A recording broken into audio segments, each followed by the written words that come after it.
All right. Hello, everyone. I'm Allie, the literary sewist. I am not in my crafting castle today, but I am here with some wonderful people from around the sewing community. And let's start adding them in here and see if you recognize anyone. There they are. Say hello. Hello. We have Kat from Acheron Fabrics, we have Amber from Rockerbye Destash, and we have Chrissy from House of Threads. We have one more guest who is having a little bit of problem with hearing us on what's going on, so that's all right. We'll see if we can get her in just a few minutes. In the meantime, hello, everyone. I believe you can add comments as we're going. So if you have any questions, you can let us know. Or if you just want to stop by and say hi, please do so. And we'll go over a whole bunch of things. Today, I am here because I am celebrating my 1-year anniversary of being on YouTube. It's been a really great, fun, incredible journey for me. I'm here just because I like to share my love of sewing, my love of reading, and oddly enough, I combine those two things together. So we will check out what everybody is doing and let me get everybody introduced here. And it looks like we lost Amber for a second. So let's see here. All right. There she is. All right. I'm back. What were my Sorry. Okay. So let's just kind of go around the room and have everybody tell us what's going on. And since Kat was here first, I will have them start. So Kat, tell me about who you are and what your business is. Well, I, like most other people here, I sell fabric. I design mainly anime and pop culture fabric, specifically. And that's it. But mainly I do like anime. I do all kinds of anime. A lot of people who do anime just do like Sailor Moon or Dragon Ball Z.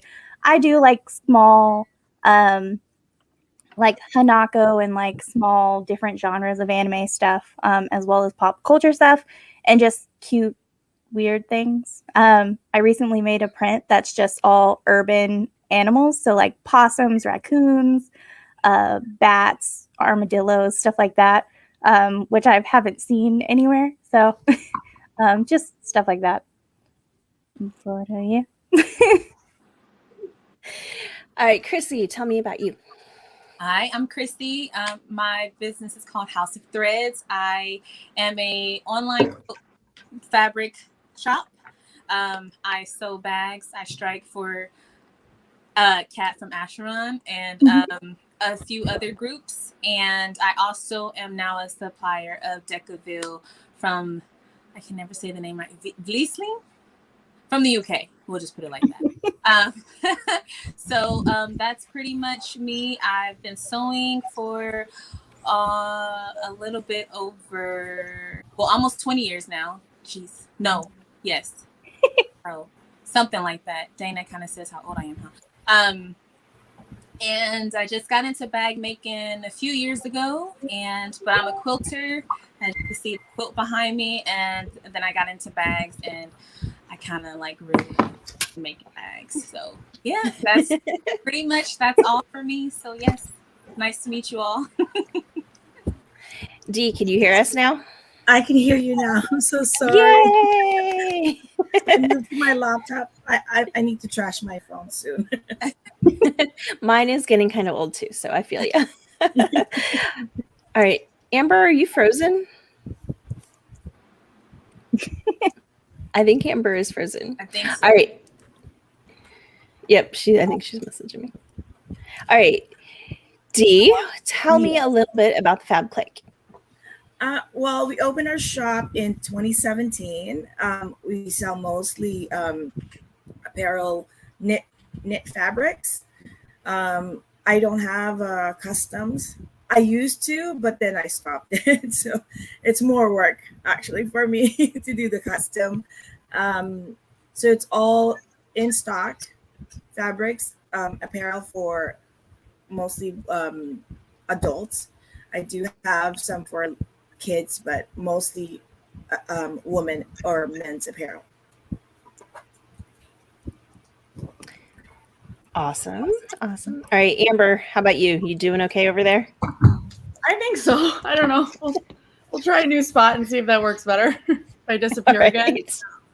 All right. So just Go for it. explain. Tell me about you in Rockerbye. Okay, about me. I have 4 kids. I started sewing, oh my gosh, like sitting on my grandma's lap with a needle and thread and a piece of paper.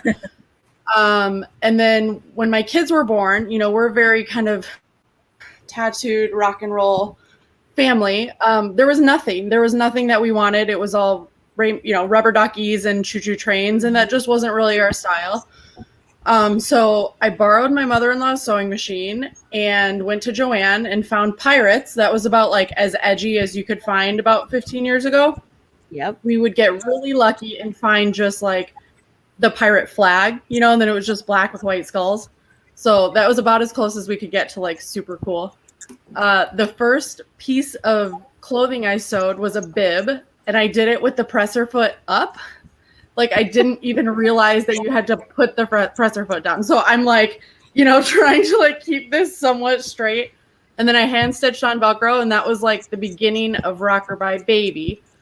That business took off, and I did that for about 10 years. As it got more successful, I was dealing with constant copycats. Anything that I was doing, there was always somebody right behind me, buying all the fabric that I could get, making the exact same thing, staging their photos the same.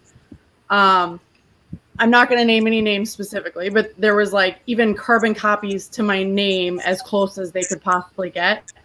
I was dealing with customers that would write me how disappointed they were with my quality when what they were getting was like gifts from the other businesses that looked like mine, and they would have my stuff on their wish list, so they would just assume it was from me. It was a whole thing. So then I started designing my own prints. So then I would have, exclusive designs that nobody else could get. Quickly that became everybody just being like, listen, that's cute, but I don't have babies. I just want to make my own stuff. Can I just buy the fabric? For like 6 months, I said, no, this is the whole point is so that you can't have it. And then I finally was just like, okay, it's time. And it just exploded so much that I had to close the other business, and I don't really sew for business anymore. So now it's just fabric. That sounds very frustrating. It was very frustrating. Yeah. The nail in the coffin was, I assume it was like a China copy company or whatever. They had stolen my son's newborn pictures and plastered them all over like Amazon, eBay, all that, making copies of one of the newborn outfits that I made. And I was just like, I'm done. Yeah, it was awful. It was so violating. Yeah. But I'm happy to be done with that part of it and moved on to just fabric. Yeah, that I had considered going into the, making kids clothing end of things after my daughter was born. And then I started seeing, things like what you went through. And I was just like, I can't go there. I just couldn't. So I do different things. Chrissy, how did you get started sewing? I got started by when I had to move up here to the desert. So it's not that long. I had miscalculated my years. So in 2007, I don't know why I added all the zeros on. I'm sorry. I came up here and I always wanted to learn how to quilt. And there was a quilt shop. There wasn't anything like that from where I was originally from in LA. I went in and took a class and I got hooked. And then I started buying a bunch of fabrics, a lot of fabric. And then I think we can all relate. Oh my God. And then I started making diaper bags for people. And then I came into the world of like bag patterns and I'm like, oh, this is different, right? Because all the patterns that you go and you get from like the what are they? The simplicity patterns, they were just mediocre, and all these other like diaper bag patterns were like, oh, this is for real. Okay. And then so I did that, and then it was like uphill for that. And so I always been a quilter first, like I said. And the bag part it kind of like got me like that. Just kind of grabbed me. And then I fell into the custom world and I'm like, oh snaps, what's this? as if I A needed whole different world. right. Trickling effect. Right, and I'm just like looking at all this custom fabric too, like, oh my god. And then I don't sew it because it's too pretty. So I'm more of a fabric collector. It's too expensive. Oof. Right, unless it's quilted fabric. See, quilted fabric is not custom, so depending on the kind, I may sew it and I may not sew it. I don't know. So that's basically how I got into sewing, and then it became fabric, and then machines, and then I just started liking to buy stuff, and then I wanted to have my own quilt shop. Mainly too because you don't see a lot of people of color that are owners of quilt shops. Definitely. That industry is not really colorful. So I am one of two, I believe, only African American women in Southern California that has a quilt shop. Except I'm online for the time being. I eventually one day want to own a shop, like physical, but for now it's just this. And custom fabric, I wanted to, but I'm like, this is stressful enough. Oh. I can't even imagine that. So as far as I'm going into the custom world, is now being a supplier for a Decaville, and that's good enough. That's enough stress.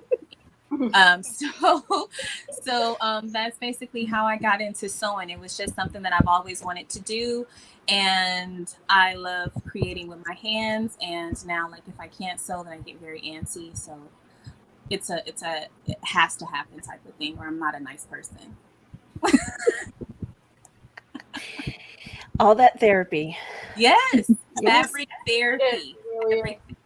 It's a thing. I know for me, it was, I kind of got thrown into the deep end with sewing, sort of. Like, I learned to sew on machines from my grandma and my mom. They, it was from very early on. Everybody in my family sews. Like, it's just, that's what you do.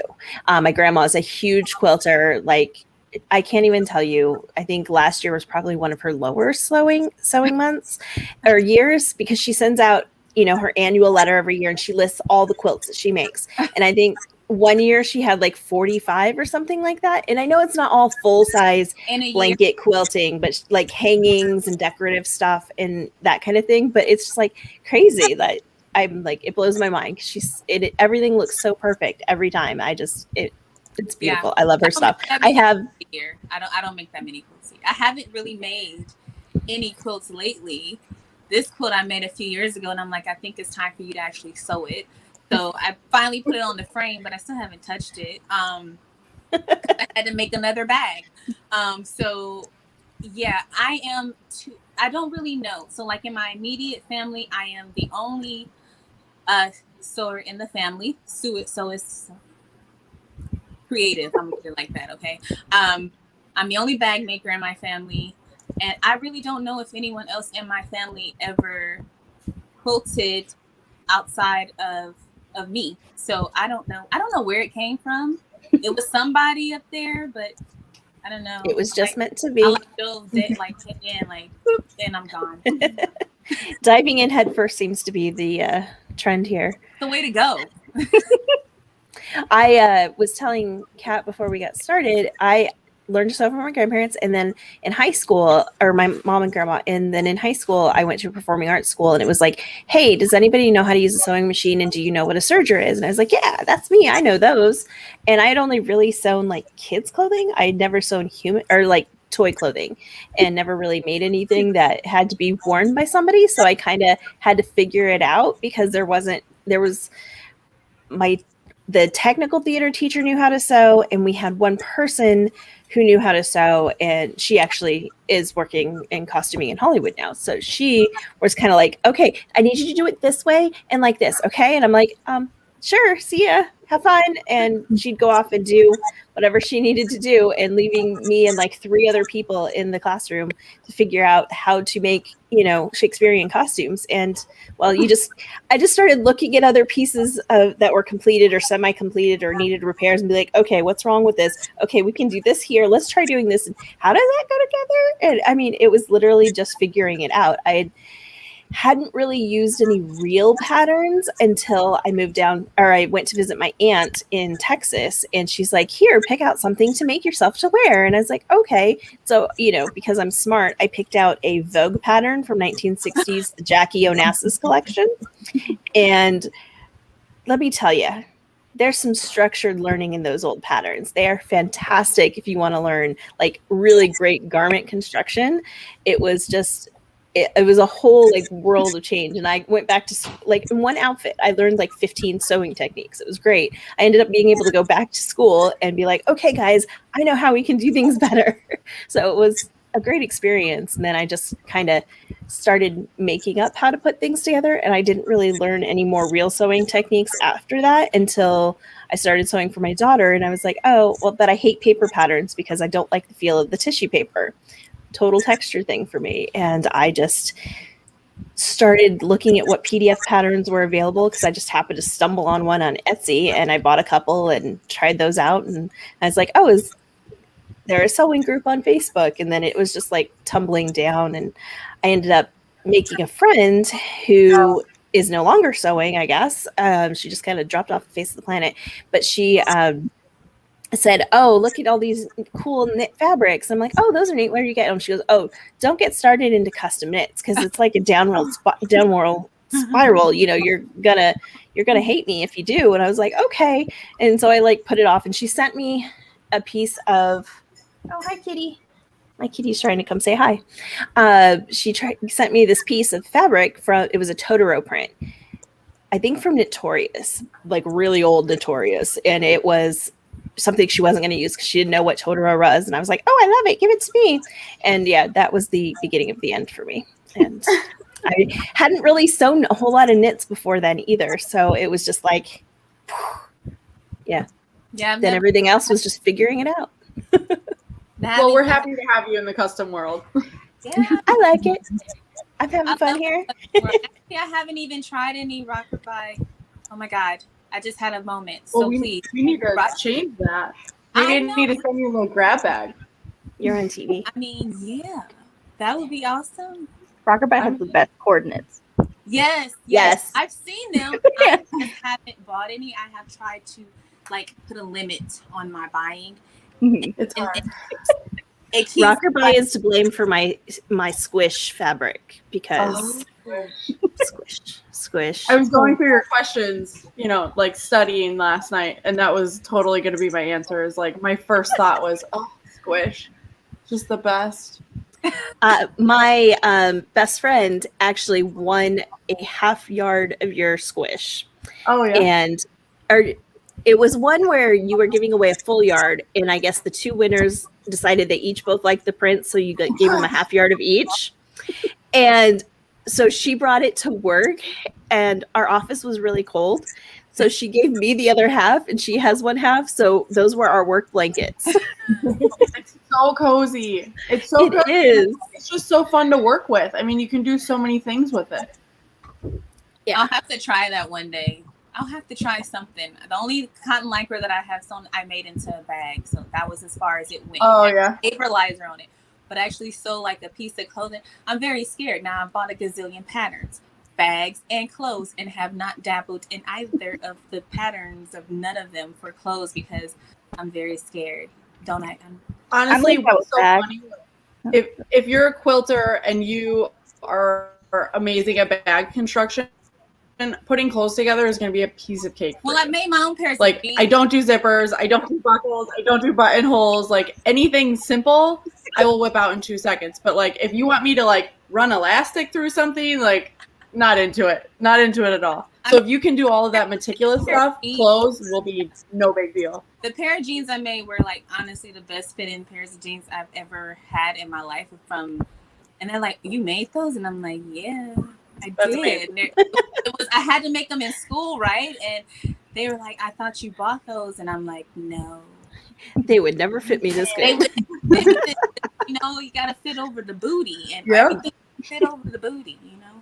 It got this big gap in the back, right? So Yeah. Oh, the gap's the worst. yeah, right. Yeah. That gap is horrible. So these jeans actually like fit with no gap. And I was like, maybe I should try this again. But I haven't. I mean, that's an extreme jump from like I don't make clothes to I made a pair of jeans. Yeah. So I mean, again, if you can make a pair of jeans and bags, you can make a t-shirt, you can make a hoodie, you can make literally anything else. Oh, no. In my I've opinion. made skirts. I've made skirts, and I also make my regalia. And I've made my niece's regalia for the powwow. So that's as far as clothes making that I go. But I like all the circle skirts that people. I tried to cut out a circle skirt, and the hole was like this big, and I was like, "What the hell?" And like, oh, I'm sorry. And then I didn't. I was like, "Let me just not explore down this circle thing anymore. I'm gonna just leave that alone." Luckily, it was out of The problem muslin. with the circle is then you have to hem a circle. Oh, That's not a the good worst. time. I don't hem anything. Rolled hem on Just circles make a is hoodie. like, Yeah, yeah. rolled hem or just make a hoodie. The hoodies look so cool though. Like August is one of my favorite hoodie makers. Like her August. is amazing. Yeah. Oh my gosh. And I'm like, I want to try it. And then I just look like, nope, you're gonna mess it up, so don't even do it. I'm Yeah, the she's opposite. testing Do it. our next pattern release right now for so I bought a Sparkly Baby Patterns when they closed. Well, technically they started closing like 2 years ago. And I got in Taryn's ear and was like, if you're ever done with this, you get in touch with me, because that's kind of always been my dream, is to be like one-stop shop. I want you to be able to come, get your PDF staples, have good projector files, have inclusive sizing, also then buy all my fabric as well to make stuff, right? Makes sense. Yeah. So when I took it on, I was not quite anticipating how much extra work would go into what seemed like a simple expanding of sizing, but it's okay. We're in it. We're getting it done one by one. But August is testing our next one, which is a revamp on the Candy Pocket, which is one of her like most popular hoodies. Yeah. So we changed the structure of it a lot. It's basically a brand new pattern that looks the same. I'm working with Steph from Rad. She's taking on some of the more difficult patterns, and then I'm doing the simpler ones. And August is testing that right now, and she just posted a little sneak peek of like just the pocket detail, and it's like, oh, I can't wait to see it on her. Like she just makes everything look awesome, and her freaking rainbow braids, and just kills it. Everything she makes is awesome. It is. Her stuff is just like, I tried to go for a hoodie on one of her auctions, and this lady must have had like all the money in the world for that day. Outbidded me, and I was like, Aw. I'm gonna just stop, ma'am. You can have it at this point. I cannot compete with your dollars today, so go ahead. Take out a second mortgage. Yeah, you can have it. I'm good. Just make friends with August. She'll hook you up. She's the My best. God. She's so nice though. She really is. Yeah. Yeah. We'll have to make sure she comes out to watch this for her shout out. There we go. Yeah. All right, Dhee, how did you get started sewing? 'Cause Actually, I don't think I know that one. I started when I was 12, but that's like a long time ago, and I didn't really sew. What I started with is designing the outfit. So, and then learning how to draft it on my own body. So I don't know how to draft on anybody else but myself. So I started that way, and then I stopped because, teenagers, they want to just be cool, do whatever. I stopped doing that at maybe at 14. And then I went back to it last 2012 when I met my husband. And, he said, "Oh, you're not doing anything at home. Here's a sewing machine." I'm like, "Oh, okay." I tried doing it. So, but I started with wovens, and I loved the wovens. And then I don't know how I stumbled upon the PDF world. I can't remember, but I've seen one, and I said I wanted to do that. So I started searching PDF patterns, and then it exploded. I came to one group to the next group to the next group, and then the fabric groups. And that's where, I said, okay, I'm going to make my own shirt. But I was so afraid to cut my fabric. So I started cutting for my son, cutting for, Smaller. tiny. I said, okay, Yeah. use this fabric. So I started doing that, and I loved it. I loved it on him, and he modeled. He keeps modeling it. He loves it when I make it.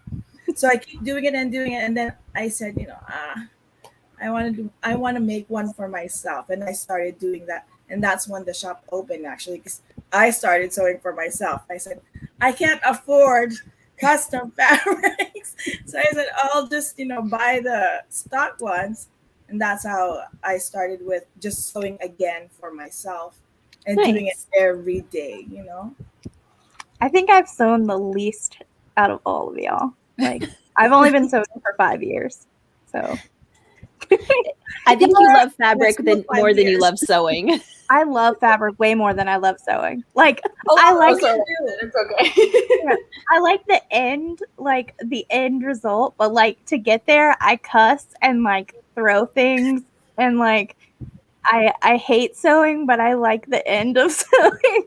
But I definitely like designing. I honestly probably like designing fabric more than I like sewing in general. And it's just something I've realized because I started out sewing, and I went straight into knits, by the way, like straight into custom knits. That was I sewed one thing on a quilt and cotton, and then I went straight to custom knits, no mock-ups, because I like to live dangerously.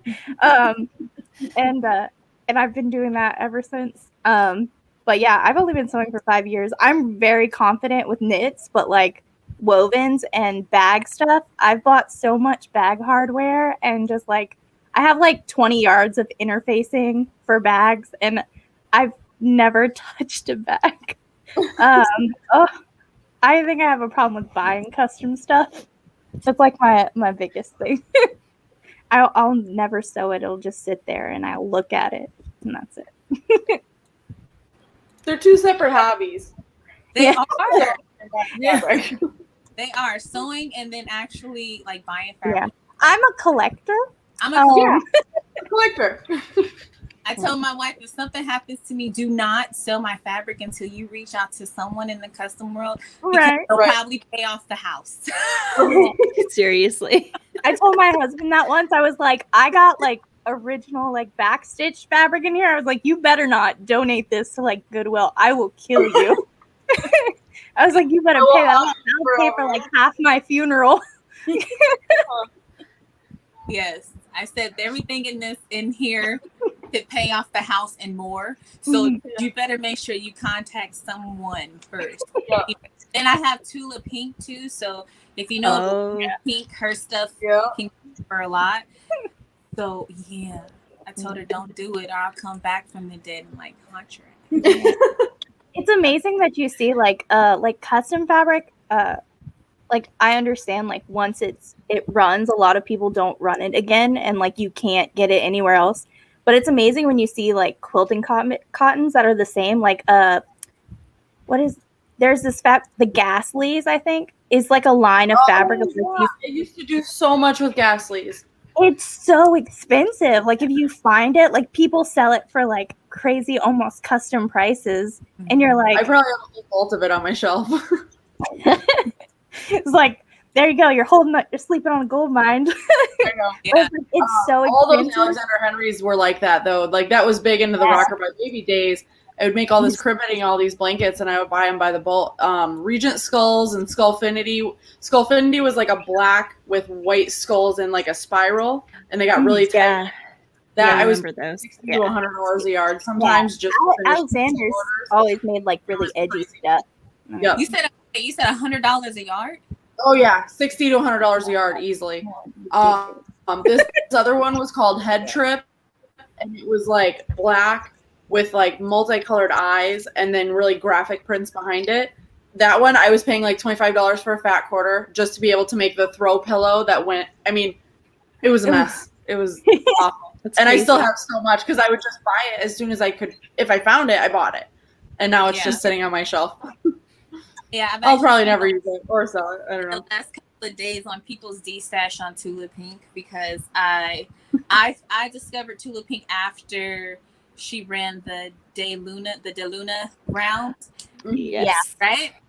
And so I looked up on some of it, but I didn't know about it, and that was before I even became a supplier for her fabric as well. And so now I'm spending tremendous amounts of money just to get little fat quarters, like $25.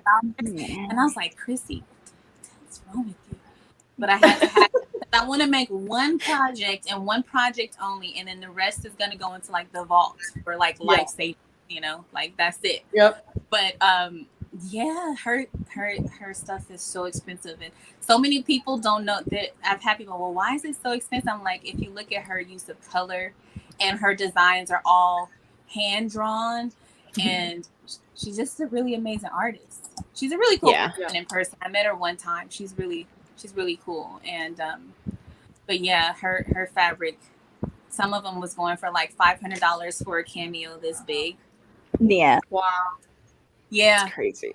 Kind of like custom world, but in quilt world. Yeah. And they buy it up like that. So and I'm not there yet.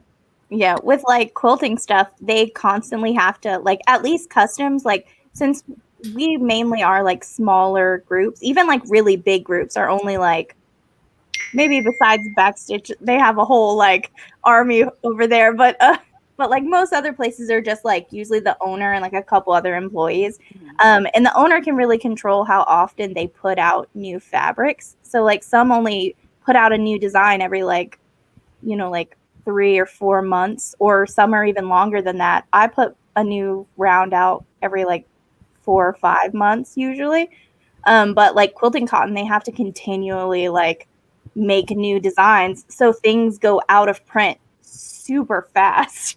So like for like Tula Pink and stuff, like they're already moving on to the next design as soon as they have put out the current design. And so like you got to get it then and there, or you're going to be like searching for it and people are going to hike the prices up. Yep. Yeah, it's true. It's true. That was a big part of like when I added the custom listing option to my shop. It was kind of to help smash that buy sell trade market. It was getting to the point where like zombies were showing up for $50, $60, $70, and I just, as a buyer, I hate that. And I think that's maybe the difference is because I started as a buyer and a small shop, like the way that I design things and the way that I think about things is different versus just like Joanna's just make money. You know what I'm saying? Like it's just a different mentality. And to me, I'm trying to always think, okay, how can I help my buyer as much as possible? And like the way I run the black and white cords as a small shop, I hated when something would go out of stock and you couldn't find it. Well, we run those black and white cords all the time. So people like Danielle from Home Sewn Couture, like they know that they can rely on me to come in and say, okay, I want this black and white stripe because I design X amount of outfits with it, and I want to know that I can recreate this outfit over and over. And if you need zombies with it and you can't get it, don't you dare go spend $100 on the buy sell trade. Come to me and get 5 yards for that same $100, or like, well, with markup now it's like 110 or something. But I just hate that. That's so stressful to look at something and be like, okay, I'm making like $10 on this yard, but this random person is making like 60. That is not fair. So hopefully that helps. Like, buy and upsell are just like, that's one of the worst, like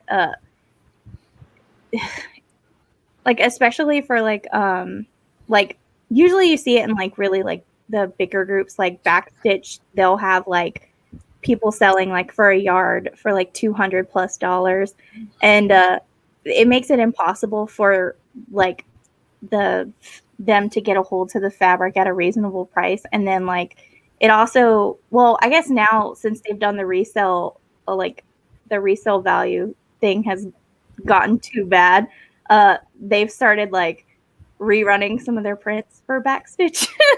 So I guess there's one good thing there, but like it makes it impossible to like consciously sell large amounts to people sometimes.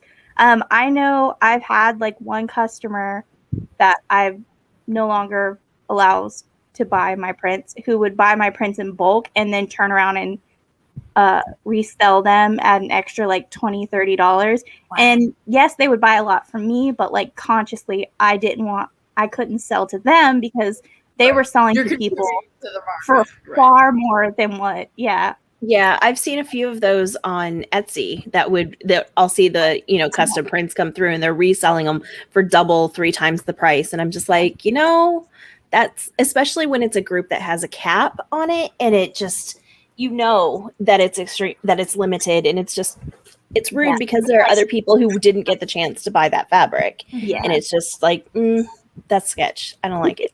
Yeah. Well, and the tumbler cuts were getting pretty wild there for a while too, and it was like $10 Oh, for a tumbler cut. It's a square of fabric this big, It's the same thing. Yeah. Yeah, that 626 backstitch print, I've Yep. always did it, right?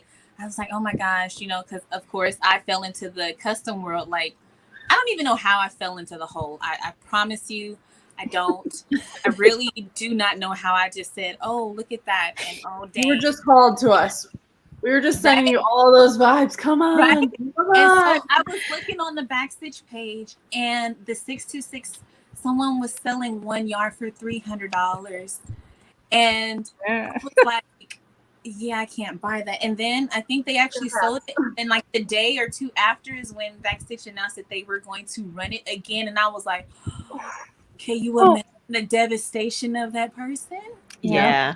Right? Heartburn. And it was so hard to get. I got like Were any of you like in the cloth diaper world?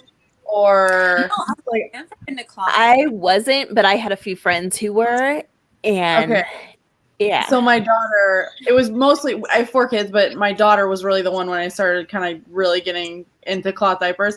And Good Mama, who is a good friend of mine, her diapers were so insane, like the demand for them. And she's like, we can only kick out so many at one time, and they're making all these diapers and just gone in 2 seconds. And people would like keep them in shadow boxes on their wall just to be like, look, I have this diaper. My kid never wore it, but I love the print, so I put it on the wall. I mean, all the markets have, I'm sitting here right now looking at this Tokidoki bag. I mean, Tokidoki has its own cult following, Fabric's no different. We're not special, but it's still wild to see something that we know is like this $23 yard of fabric. Yeah, now it's $300. That's wild. Well, But, yeah. hey, if you got the money for it, go for it, Fabric, because Tula is like $13 max a yard, and then imagine paying like $100 for a fat quarter. Yeah. I'm a weeb, so like I'm used to it with figures. Right. Like a model figure. Everything has its cult.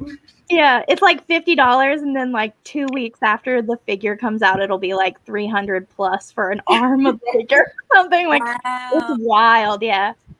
Yeah, as much as I love all the custom stuff, like I've really fallen in love with Dhee's shop, especially because it's so cute and fun and so much more affordable. So yeah, I love that about the Fab Clique. Is like everything is like it's great quality. Like you think you get to that point where you're like, oh, more expensive means better quality, which in some cases, especially like quilting cotton, is definitely, there's a range. There's a huge range, and then you get in and you see, oh, $8 a yard for fashion fabric, and you're like, oh, is that going to be any good? But I'm telling you, shop at Dhee's Fab Clique shop because it's so fantastic. She is really great at picking really great fabrics. So I'm probably the only one that doesn't buy much custom. Yeah, I really can't afford them. I have 6 kids, so I'm trying to and they're teenagers. You know how teenagers are. They demand so much, so I can't really spare so much with the custom. But I did try custom fabrics, and I love a few of them, and I hate a lot of them. Sometimes it really depends where you buy them, actually. It totally does. Yeah, it Yeah. sometimes it just fades right away, like after 2 washes. And my son would love, because I bought this. I think it's Mario. I don't even remember the characters, but it was like a character that he really likes. And then we washed it the second day. Yeah, it just fell apart. Like it's so faded that I didn't even want him to wear it anymore. So I stopped buying custom just because of that. But I do pick them. So if I buy 1 yard, it means I'm just trying them out because that's all I can afford. So I totally get that. Yeah, Y'all are all super nice. I never sew my family custom anything. It's all for me. Like they get none of it. My son's a toddler. He ain't getting nothing. Like he'll grow out of it so quickly. I spend too much money. I was like, you're gonna be a Walmart shirt baby until you're like a teenager and you're a consistent size. Like until then you get nothing. and this is probably why I have stock fabrics. Is because I can't I can't see myself cutting a whole big piece for myself or for my son for a custom. So that's why I have a stock fabric. I can't see it. Like I see all these people like making clothes for their kids, and I'm just like, that's so adorable, but also, how could you? Like it hurts just looking at it. I'm just like, I know how much that outfit cost, and I'm like, oh, they're gonna grow out of that in 4 months. Yeah. It hurts. Yeah, my daughter's one who has a lot of those custom stuff when she was younger. Not as much now because she's, a picky teenager, but when she was younger. But I would also make sure I got it on the pre-orders, so I got paid the lower price rather than the retail price, so that helps. But yeah, it was hard to resist, and at the time I was doing a party planning decor business that helped supplement my sewing habit. So that was nice. Don't have that no more.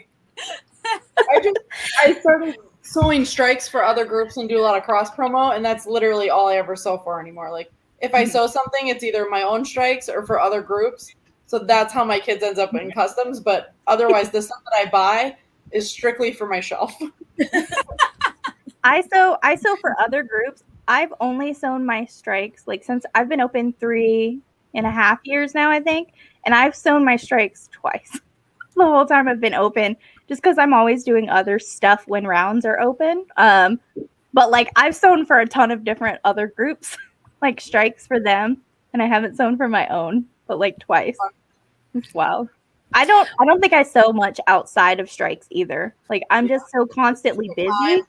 Yeah, there's no time at all. So like I'll cut out something that I want to make like out of custom fabric I've bought from another group or like my group or whatever, and I'll cut it out and I'll sit down and I just don't want to sew. But when I'm like, I guess it's because at some point you get kind of sick of sewing when you constantly have to look at fabric all the time and deal with fabric all the time, and like I feel like there's a point where you're kind of like, I don't want to do this. But when I sew strikes for other groups, I have a deadline and it forces me to sew.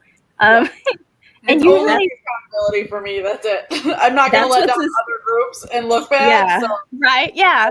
So like that's what this YouTube channel has done to me. Everything's like, okay, I'm going to schedule it. This is when I'm going to do it. And I've got it planned and I'll sew it. And I know I have to get certain things done by a certain point or it's not going to go live. And then I'm just like beating myself up that I didn't get the video done, which is what I'm currently doing at the moment with something else, not this, but it's just one of those things. And real quick, before we get too much further into this, because I haven't brought up the giveaway at all. Oh. So I dropped a link in the comments. So if you want to enter, please click on the link. All of the links for all of our shops and everything are on there. I actually still need to add Chrissy's to it. Oh yeah. I was like, I forgot to go back and put that one in. I just realized as I'm looking. I was gonna do on the giveaway. So I found a bag that I made that because it's not a big bag. It's like it's one of the oh, I actually sold it for Kat. So it's just really cute little thing, and it looks so. This bag, okay, let me tell you. I was hoping you didn't realize how small this bag was because I didn't realize how small it was until I made it, and because on the pattern it looks like a huge bag, right? And so I was like, oh, okay, let me try it, and I'm like, dang, this is a small bag, but it's really cute. So I made this bag. Oh yeah, that one's super cute. I thought that this was she's like, oh, I want that handbag. I'm like, Auntie, it's not huge as you think it is. It just really looks that way on the picture, but I think it's so cute. So I'm gonna donate this and another one too that I made. It's the same size, but it's from a different company with this color. So these two bags will be on your giveaway. Awesome. Those are so cute. Aren't I am the opposite. I think bags are going to be all cute and tiny. And then I go to print the pattern. I'm like, wait, this is like 10 times bigger than I wanted. I'm a tiny bag person. Are The mini backpacks are right up my alley because I like little bags, and because otherwise I put too much stuff in them and then they're just a mess. So that's my logic. It doesn't really work that way. Yeah. I love all the I love all those like interesting shaped ones. Like they have one that's like a coffin or something. Yeah. I love those, but like realistically, I'm like, I don't know what I would put in that.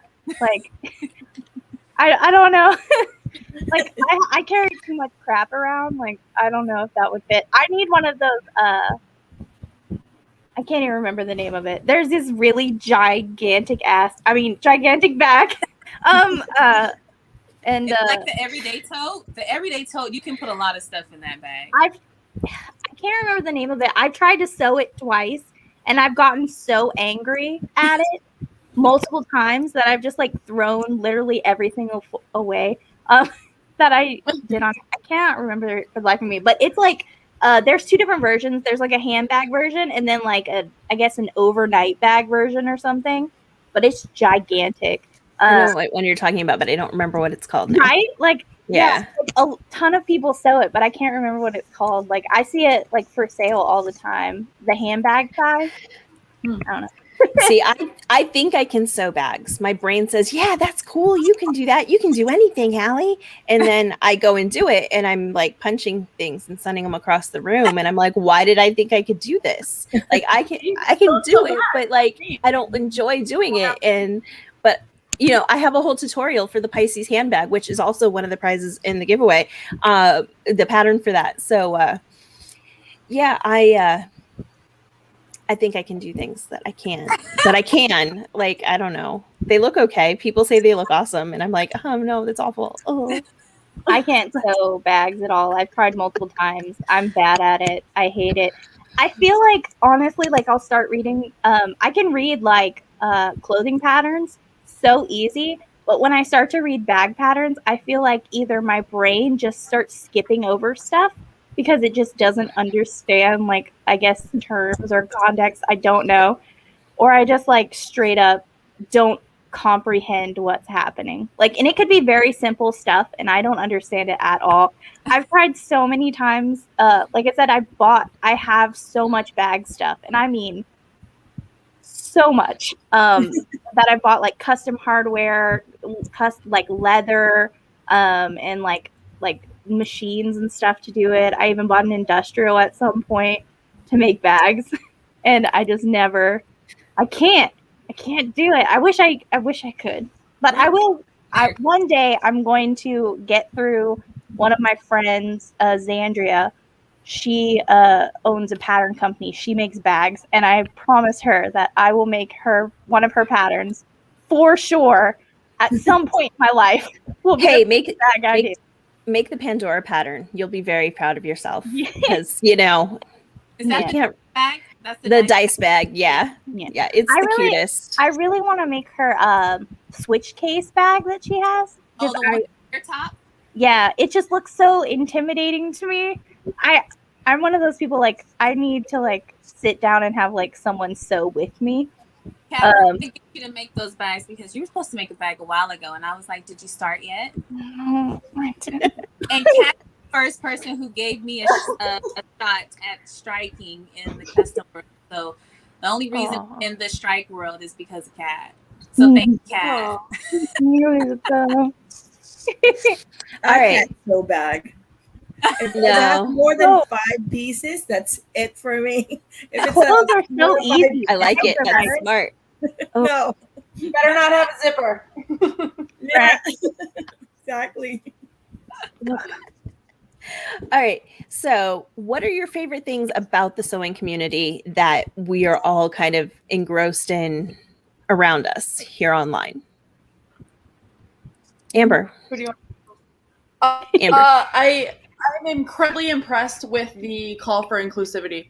I have learned so much in the fabric world in the last, I feel like in the last probably 3 years, it's been a real I don't want to say demand, but it is a demand, and it should be a demand, and people are listening. And I think that while it's happening too slowly, but I mean, changes are happening, and I am so grateful for that, and I'm so grateful to be able to be a part of that and have a diverse team and inclusive sizing, and all those different things are so important, and I'm so grateful to the fabric world for demanding the attention that it deserves for that. Absolutely. Definitely. That's definitely for me one of the things that not necessarily eye-opening because it's something that I had been aware of, but just like to see people embrace it and like bring people into the community and let them shine because they deserve to.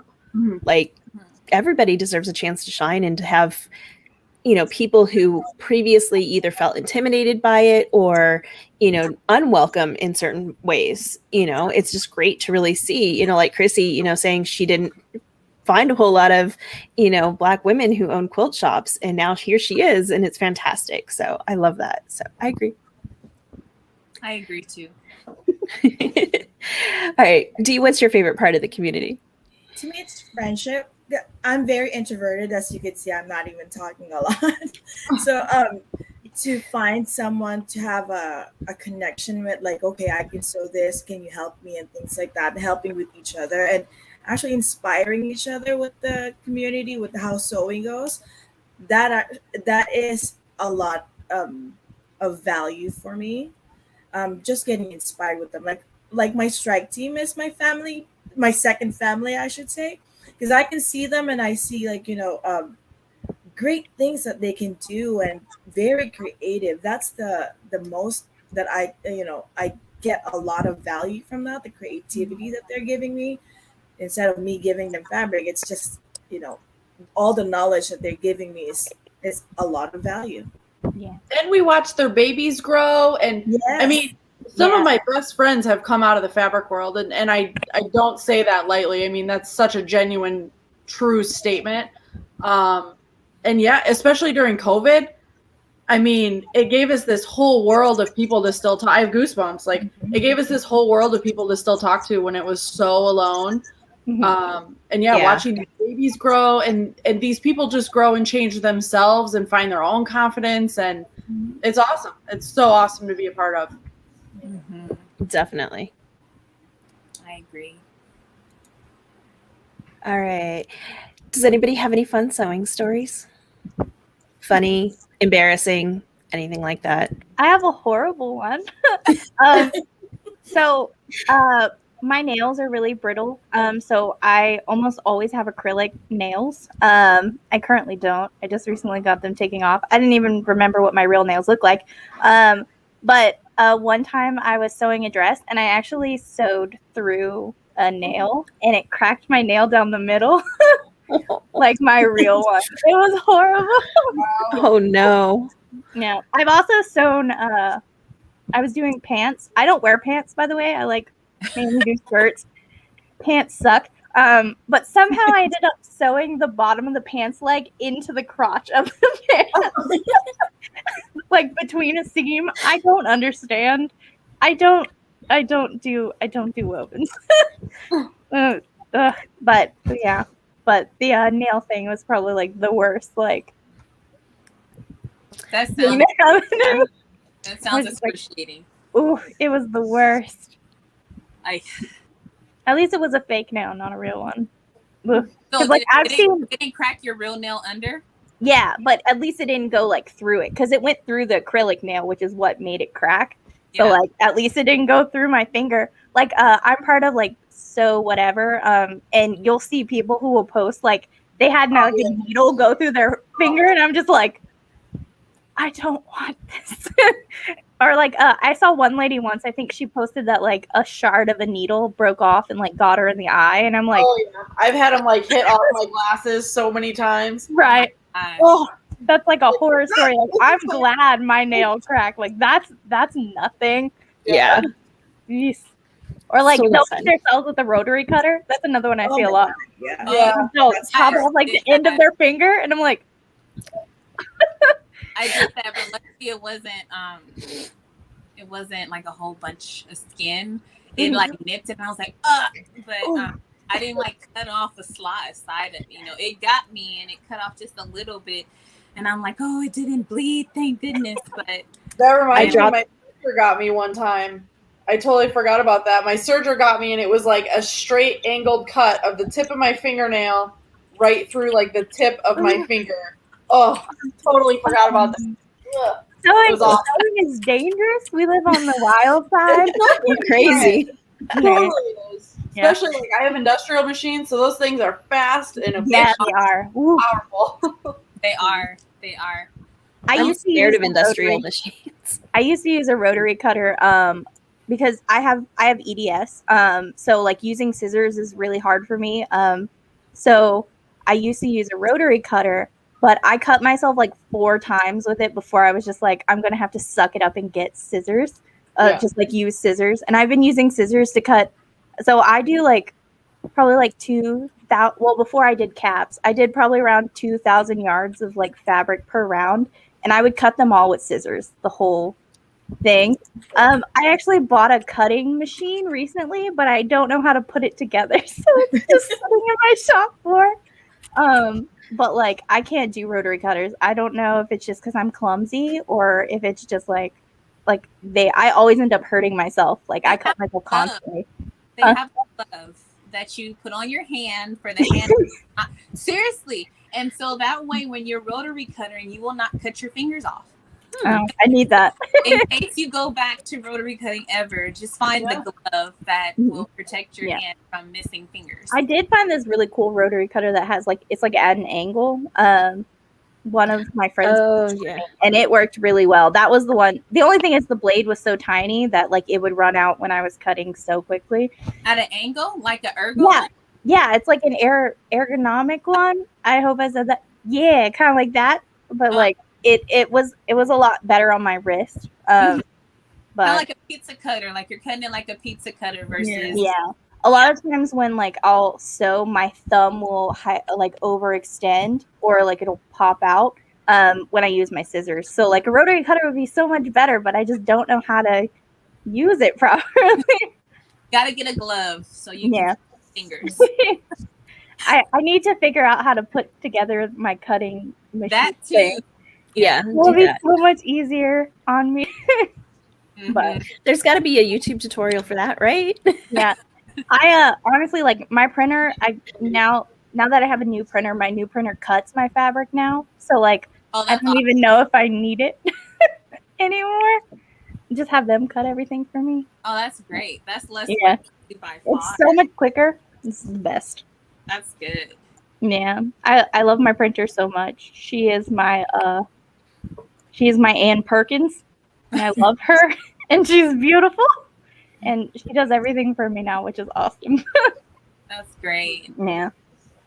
All right, everyone. What is your favorite thing that you've ever sewn or made for yourself or somebody else? Dhee, you go first. I always sew hoodies. So I'm just going to say hoodies. I told you, if it's more than 5 pieces, I won't sew it. So the hoodie is the most difficult one I made so far. So it's just a hoodie. I think the pattern I used was the everyday tee from 5 out of 4 patterns. Because I always do pattern testing, but I only choose the patterns that I want. I want to test, like just the easy ones. But I have a lot of hoodie patterns, so I would say hoodies. Dhee, you should test my new hoodie that we're working on. I actually have that candy hoodie. I made one, but I don't think I took a picture of, and I want to test it. I'll send you the new file. It's so much better. We like I said, we were kind of not anticipating so many things when we took this on, but we found a lot of things that needed to be changed as we dig in through each one. So, like I said, August tested it, and August was like, "Oh my gosh, like you nailed it! It's so much better than the first one was." So far we haven't had any changes, so I think we got it. So I'll send you a copy. Thank you. Looking forward to it. All right, Chrissy, what's your favorite thing you've ever made? My favorite thing I've ever made was a quilt that I made. It was a roll tide quilt that I made for my pop. And I surprised him. I told him he had a package delivered, and I flew all the way to Alabama, and I was the package, and he was just looking at me like, what are you doing here? But then I was like, while you're sourpuss, just open the package. You know, I'm the package, but I brought you a package as well. And to see how happy he was, but it was like the best thing. So that's the best. That's my most favorite thing of all that I've made was that roll tide quilt, because it was great. It honestly, it was one of the most amazing quilts that I've ever made, versus this one over here that has like a gazillion pieces too. But I was actually scared to make this one, but it came out really fantastic. Now I just have to quilt it. But that roll tide quilt was my favorite. It's the all-time favorite. Nice. The top. Yeah. Awesome. Amber, how about you? My most favorite thing ever, I guess I don't know specifically. Same with Dhee, I really like making hoodies. This is the one that I made last week, and it's not like my normal colors, but I'm completely obsessed with it. So I'm loving this right now. I also love blankets. I mean, it just has a special place in my heart, I think, from all those years of Rockerbye. And like, if I'm having a stressed out day, I'll grab a pile of Minky and just kick through like 5 blankets, just because I don't know. It's just, You can, yeah. About it. Yeah. So that would probably be like, if the question was, you can only sew one thing again for the rest of your life, what would it be? It would probably be blankets. So like cozy. I like blankets. I'm a big fan of blankets. I get that. All right, Kat, what's your favorite? Because then I always steal my own toy too, and then I have to make all my own, and then I don't want to get rid of those, and too many. If it's a specific piece, I sewed strikes for a Chibi Moon print for Maho Association, and it's a 2-piece set where it's like a skirt and then a Peter Pan collared shirt that are made of the same fabrics. And that one's probably my favorite, the one I wear the most. But mainly like just dresses in general. I don't wear pants. I think I've mentioned that. I don't own a single pair of pants. I wear either dresses or skirts always. So like things that match, like matching sets are my favorite thing. I like kind of, I guess, Victorian era clothing, and the cool thing about them is that like they would always have like a matching top vest piece and then a matching skirt bottom, and so like any kind of thing like that is just like my favorite, and I make them all the time. But yeah, that's but specifically my one outfit from Maho is probably my absolute favorite thing I've made, because like I said, I don't sew unless people force me to. They have to demand it of me, or else it doesn't happen. I get that. For me, my favorite thing, and it's also my least favorite thing because there's a huge long story that goes behind it. But I've mentioned I like costuming, right? The costumes, I made these costumes for this family who lived across the street from my mother's house for their Disney cruise vacation. And they wanted to be planes, like Disney planes, you know, with the faces and everything. But like they were so specific, and like the requests on how they wanted this done were absolutely absurd. And it was just like frustrating. Like they want the wings to stand out on their own, but they also need them to come down, and they needed them to be able to fold up into their suitcases that were specific dimensions. And it was just like, they made me insane. I actually started getting severe migraines during the process, and had to call into work at least 2 days during the process because the migraines were so bad from this situation. But they were so freaking cool when they were done.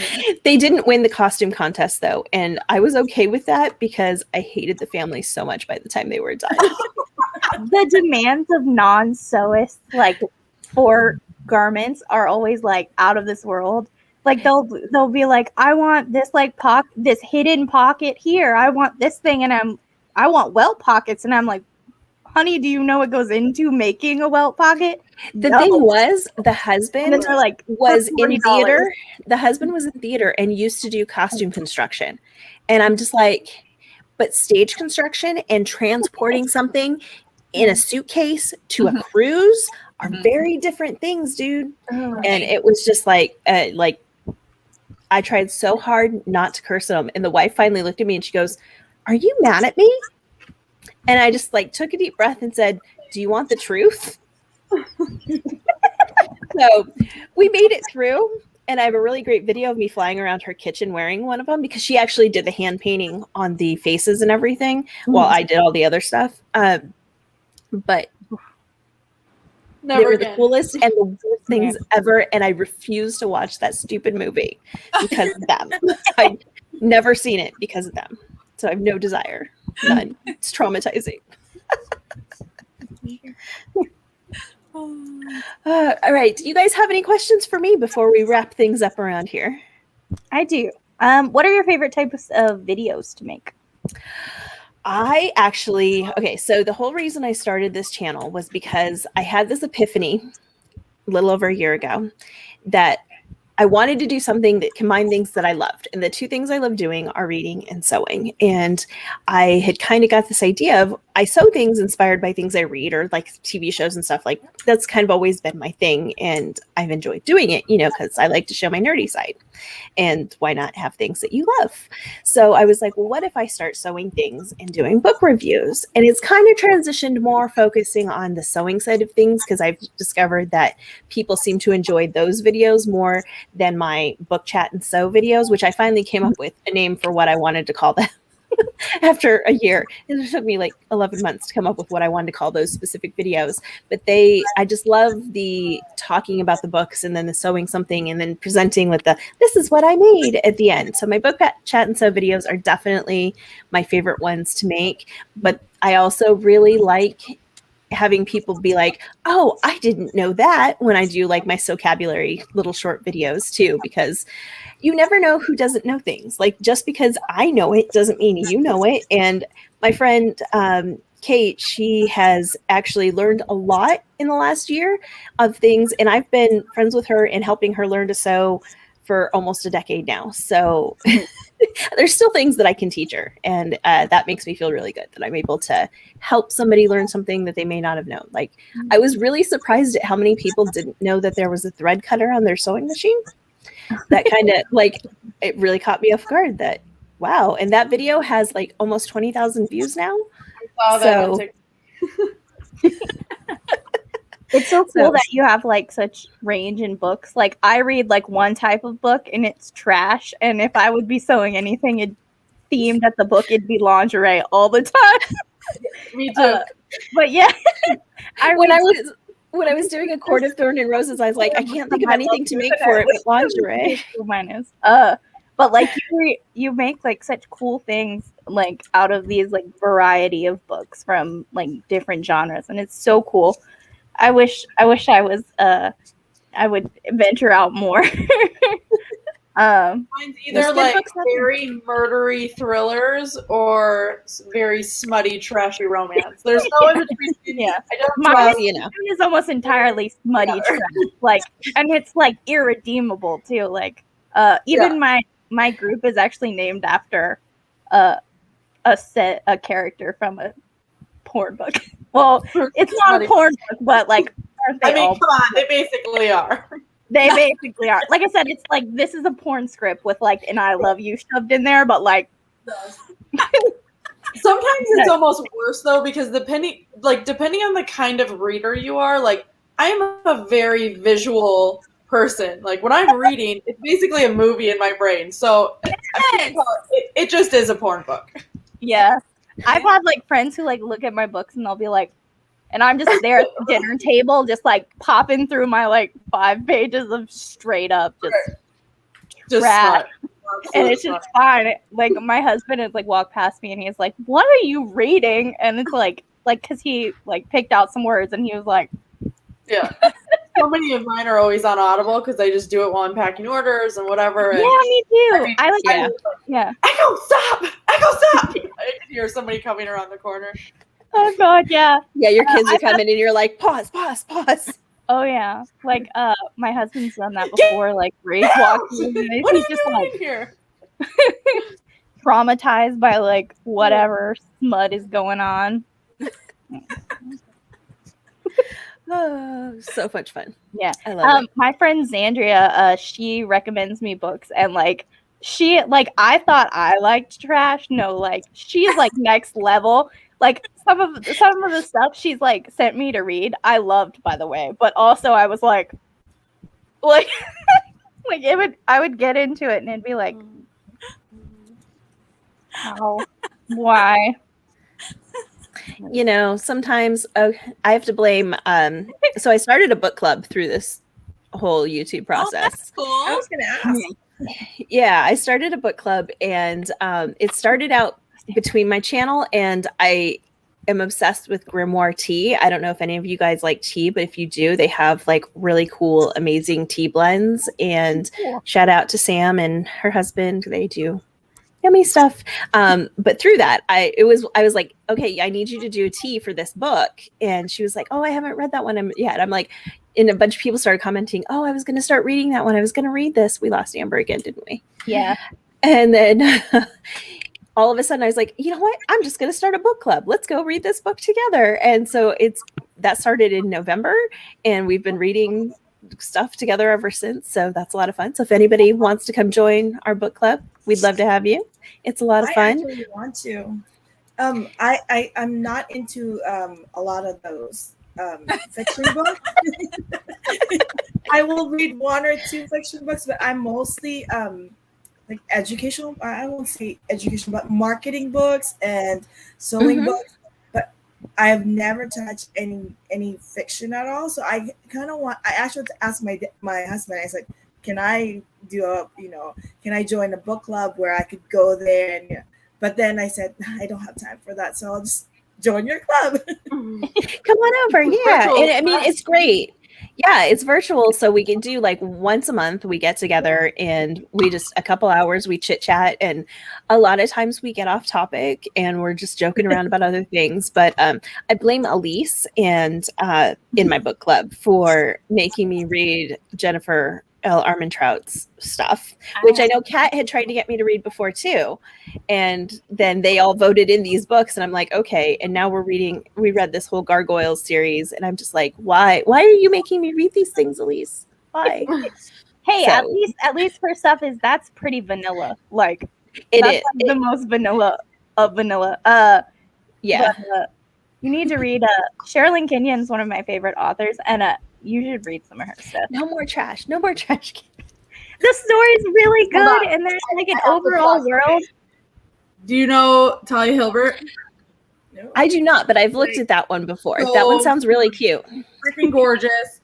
Black female author, and she has 3 in this series. And like, Yeah.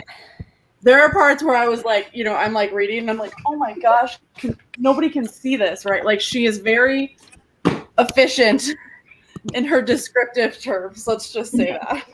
But they're so good and they're so funny, and the characters are so relatable, and the storylines, like, they're just modern romance, and that's the difference. I think like a lot of these books now, like very inclusive LGBTQ storylines, and it's not just like the woman was trapped in a tower and rescued by a man on a, you know what I mean? It's not like that anymore, and I love that. That. So that's part of what I think sucks me in. But The closest I've came to that are books by Zane. okay. If you've ever heard of Zane, she's a Black author, and the 2 of my favorite books, one was called Purple Panties. So you know how you say you're a visual person, so I played the whole movie out in my head. I was just like, Okay, I'm looking it up right now. So I don't... It's called Purple Panties. Oh my god. Okay. Oh and my then, goodness. Okay. And then there's the Yeah. of the is it APA?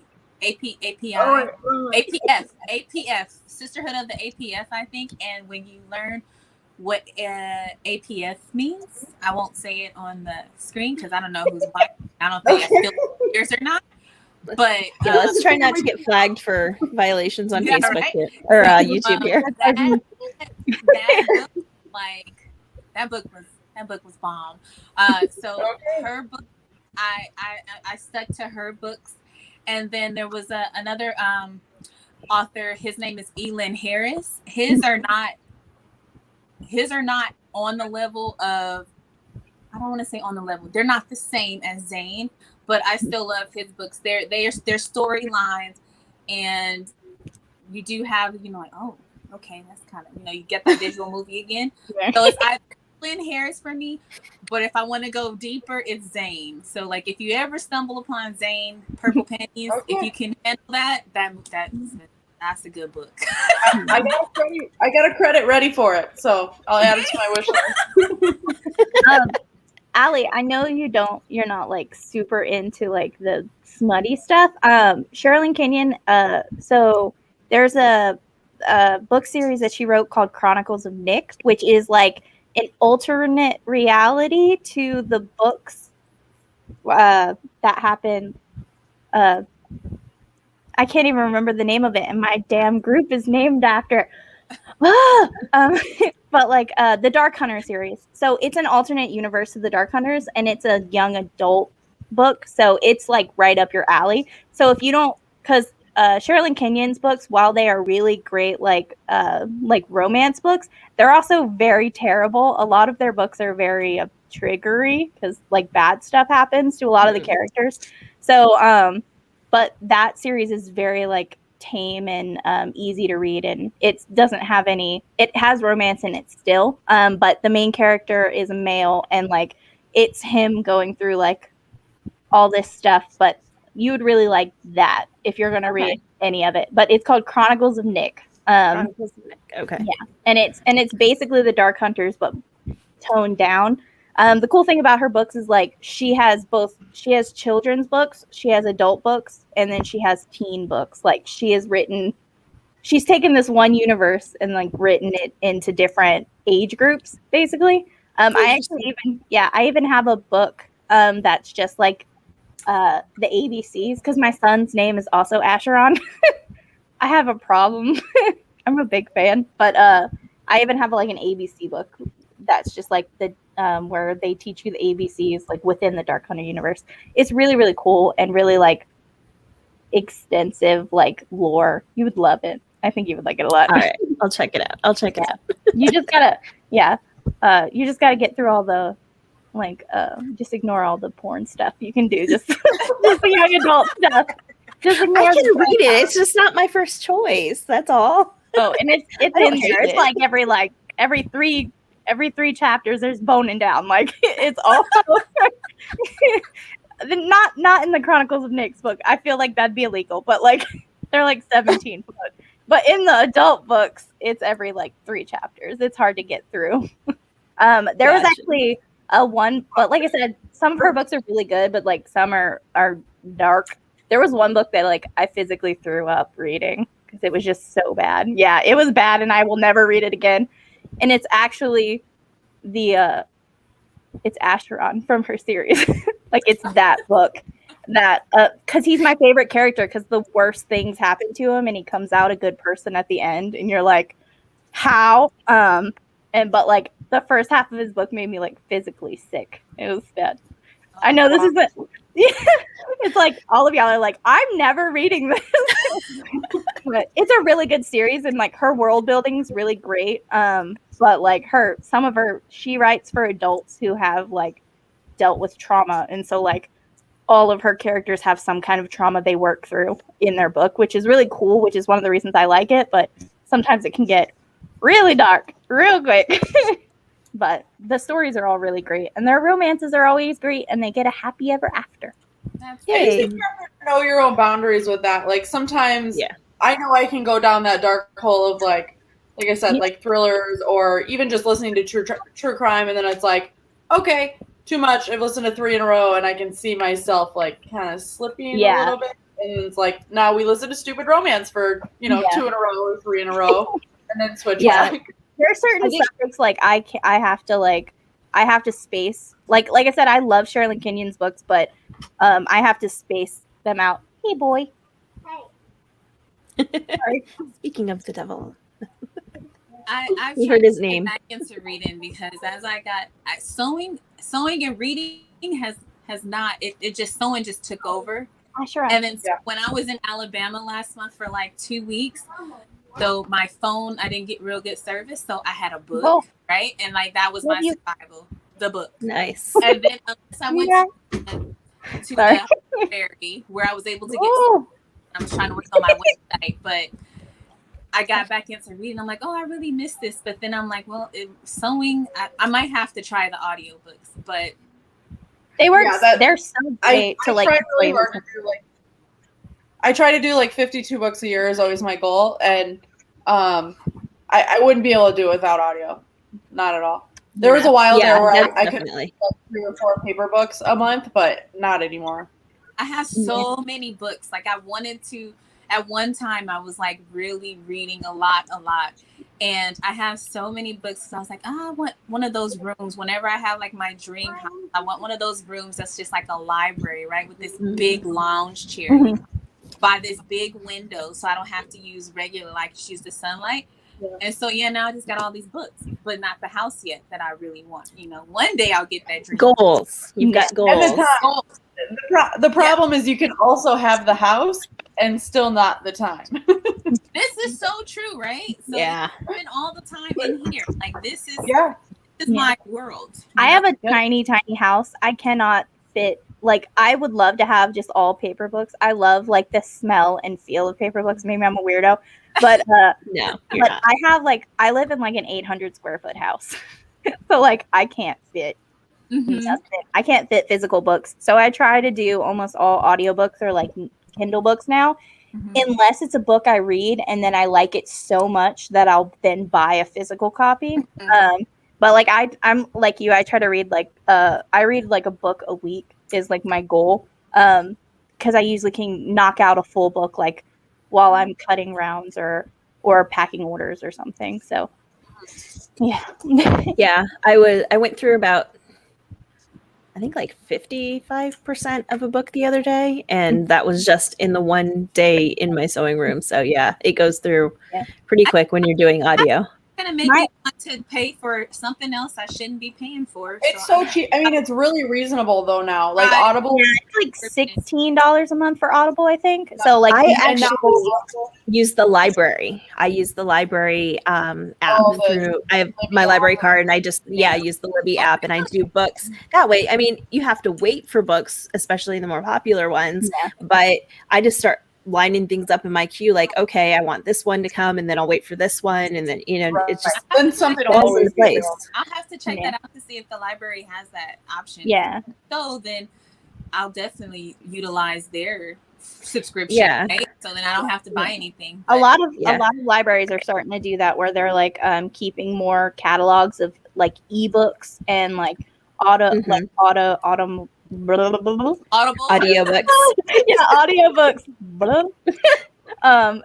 They're keeping more and more to like lend out. My thing is like I read faster than an audiobook. Like I can finish an audiobook would take me almost a full day to finish, but I can read it in a few hours. Like I adjust the speed.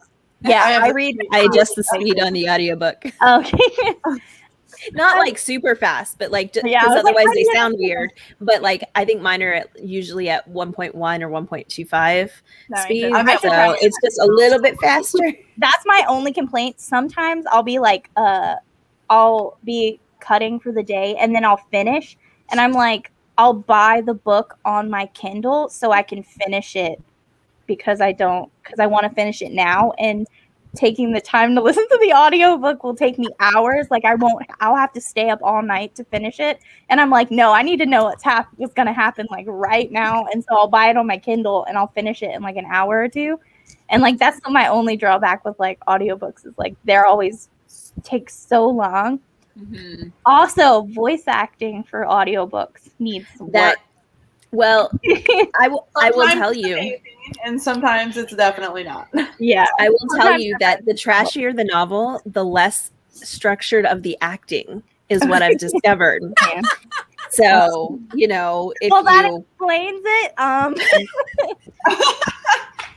They can like even like the more popular authors like Sarah J. Maas, like she has a pretty decent following. She's got an actual publisher, you know, like it's not self-pub or anything like that.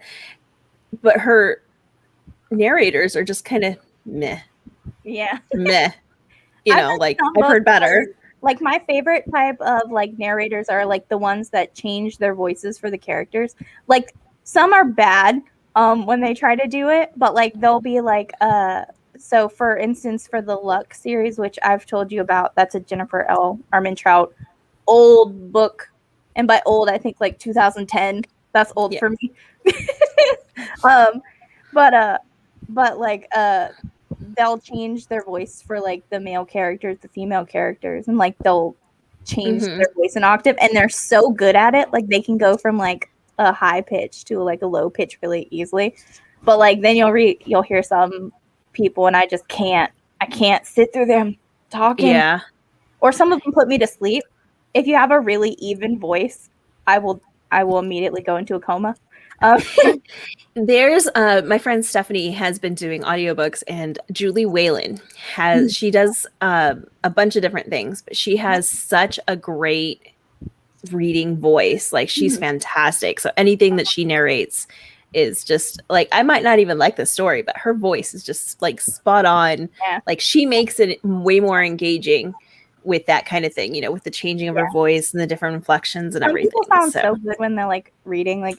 But there are some things like there's another YouTube sewist that I watch called Bernadette Banner. She makes like, reproduction Victorian clothes, like clothes by hand. She's amazing. But her voice puts me straight to sleep. Like when I try to watch her videos, she has such a like calm librarian. Yeah, she's very mellow voice. And it's like I'll want to watch her videos and I'll get like halfway through and I'll wake up and I'll be like, I fell asleep through the whole thing. But yeah, some of them have like really good like voice acting, and then some of them are just like either bad or like I'm straight to sleep. Which is great because I never sleep. So there you go. Yeah. I have a question to you all that since you all sew knits and I'm not there yet. How many of y'all have the projectors? Oh, you have one too? Okay, so let me tell you, I bought one. And I think I actually told you, Amber, on a post, but I know that was a post of like a gazillion people, so you wouldn't. Okay? So at the beginning of the year, I was like, I stumbled up another group. Oh, PDF sewing, right? Like, oh, okay. Well, maybe this might work for my bags too, because printing these patterns can be annoying.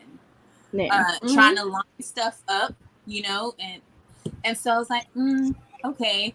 And so I stumbled across that PDF group, right? And projector group. And I'm like, okay. So then I bought one. But I bought is it Elephus? Ella it's down there. Needless to say, it's not and it's not up because now I see everyone has the Viviamage, I think it's called. Oh, that's the one I have. Yeah, right? that's what I have. So who has the one I have? Because I am scared and nervous of not doing it right and flubbing it up, you know, and like putting it up there and then it's just up there and then it doesn't work. So I mean, it's probably not going. I'm saying this totally wrong. You're not going to screw it up. I mean, if you mount it straight, it should be fine as long as it's like listed in that projector group as one that'll work for it. It is. And the reason that I bought it is because the calibration time was like one of the lowest, right? And then it was on sale. And I'm like, okay, let me get it. I think that's why a lot of people have the Viv image because it went on a huge sale for like a long period of time. It was like $30 off or something. Yeah, it's like $100 like forever. Yeah. That one off before, so this one was cheaper than the Vivimage, or however you say that. Yeah. Just if you ask in the group, say who has this machine, I need help.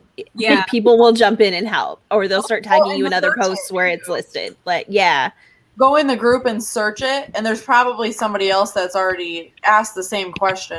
They really are easy to set up, though.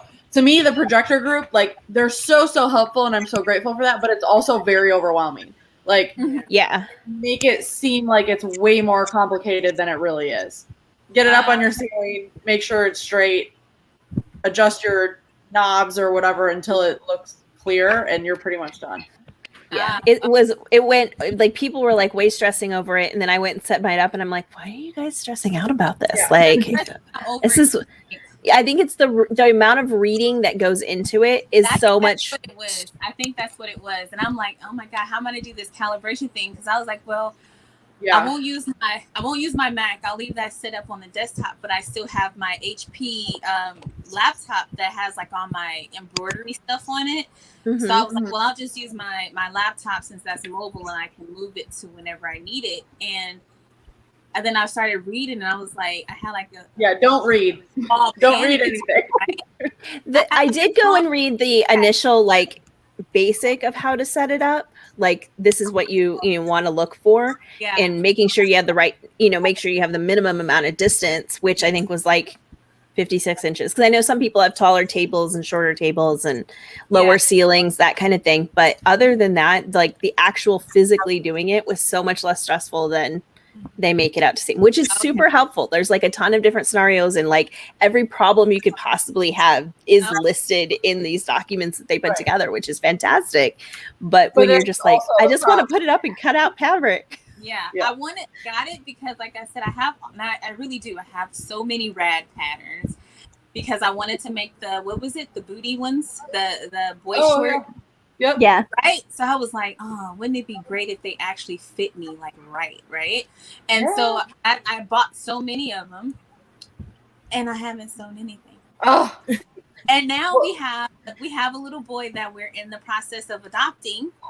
Oh, that's awesome. He just turned 3, and so he's so freaking big, right? Like, so he's like taller than like he's as tall as the 5-year-old little girl that's at his daycare right now, right? Yeah. And he rolled his feet, like he's just so big, and I'm like, dude, you're only 3, and you're like in a 4T5T. We're just wasting money here, right? Because you just keep growing. So I'm like, and he's my little model. Like sometimes he takes the cutest pictures, and I'm like, well, maybe I should start making clothes, because that might be cheap for us, right? Yeah. Yep. You've got the fabric sitting around. Well, They're not custom. Not if you're buying custom. If you're buying fabric at Walmart, absolutely going to be cheaper. Yeah. Yes, right? And or just test for us, and then you're good. Yeah, use strikes for him, and then like nothing else. Like, but I'm scared. And then a lot of people's their clothes look like so professional, and I'm like, I feel like I need a cover stitch in order for it to look right? I have No. I don't expect that of my team. Like, I mean, well, this hoodie I just showed you, like, I whip stuff together so fast. I literally never change my threads. I top stitch. I have a $700 cover stitch that sits like a paperweight. Really? Worst money I've ever spent. I literally never use it. That's exactly why I've never bought one, because I'm like, one, I don't have the space. 2, I can't. They're so finicky. They're so particular.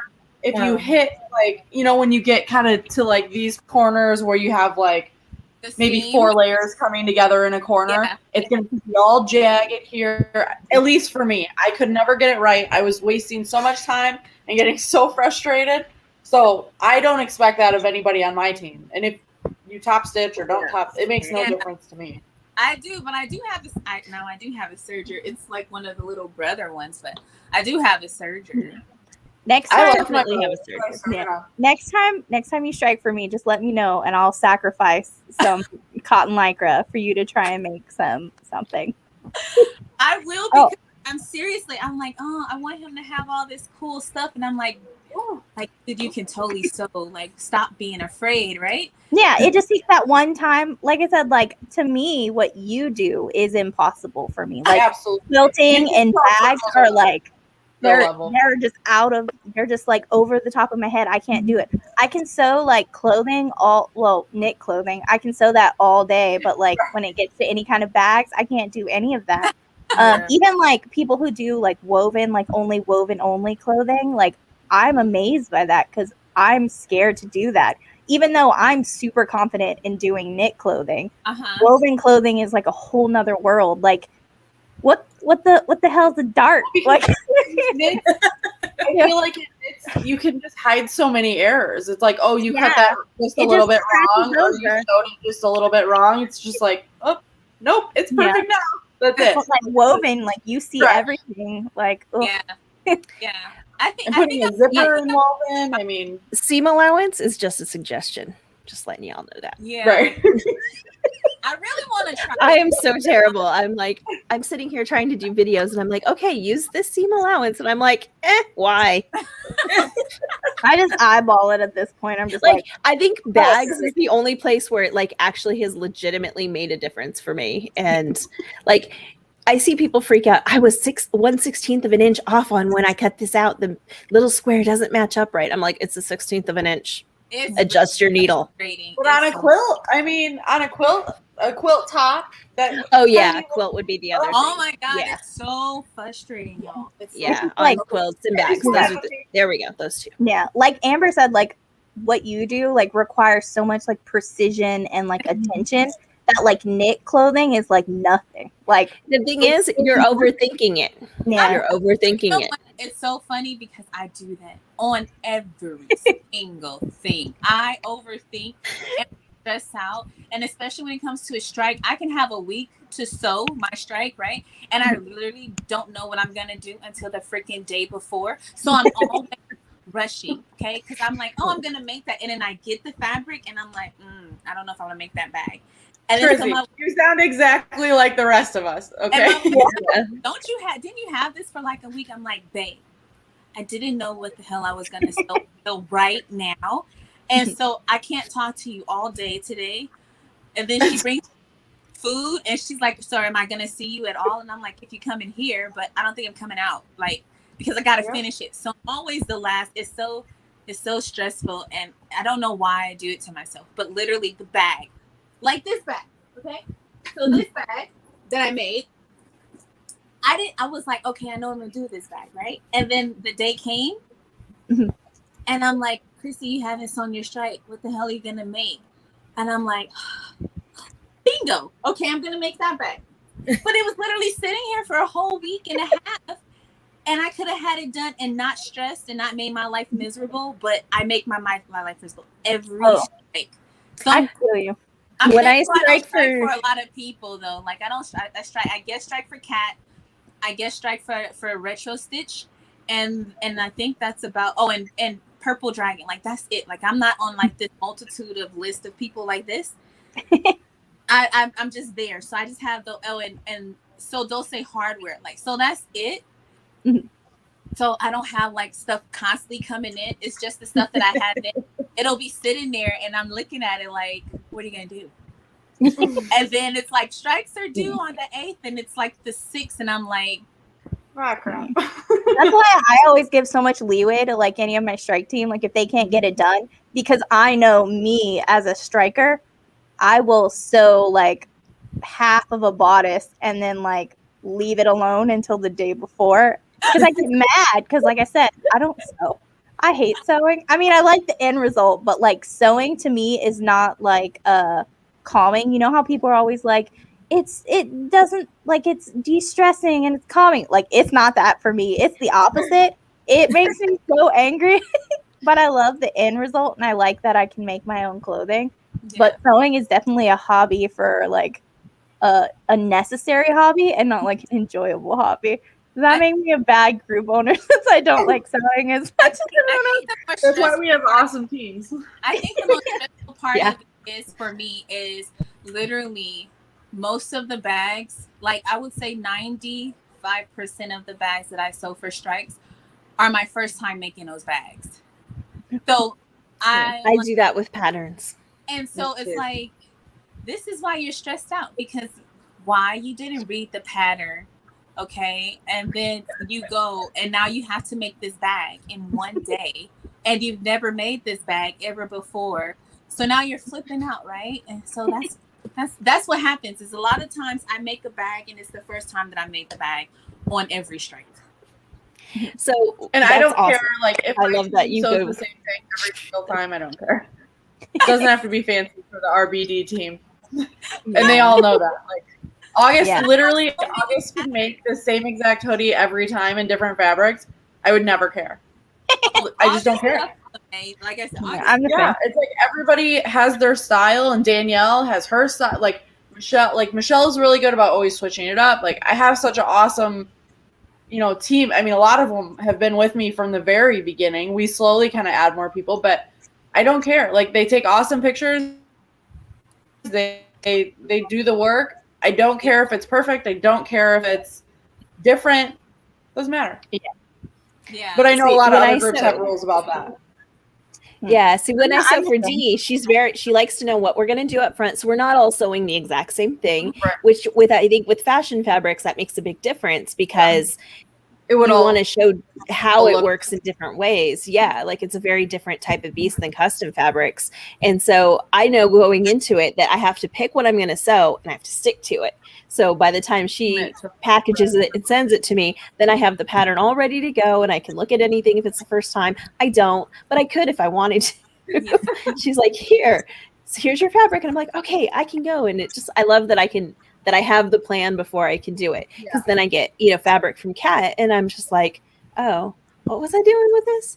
Did I have a vision for this? Oh, did I ask for enough? Ooh. So yeah, it's two very different mentalities, but I think too, I love it. Also the issue that I have too is the color that it looks on the picture when we're picking our strikes versus when I get it doesn't necessarily go with my vinyl that I had set for it. Yeah.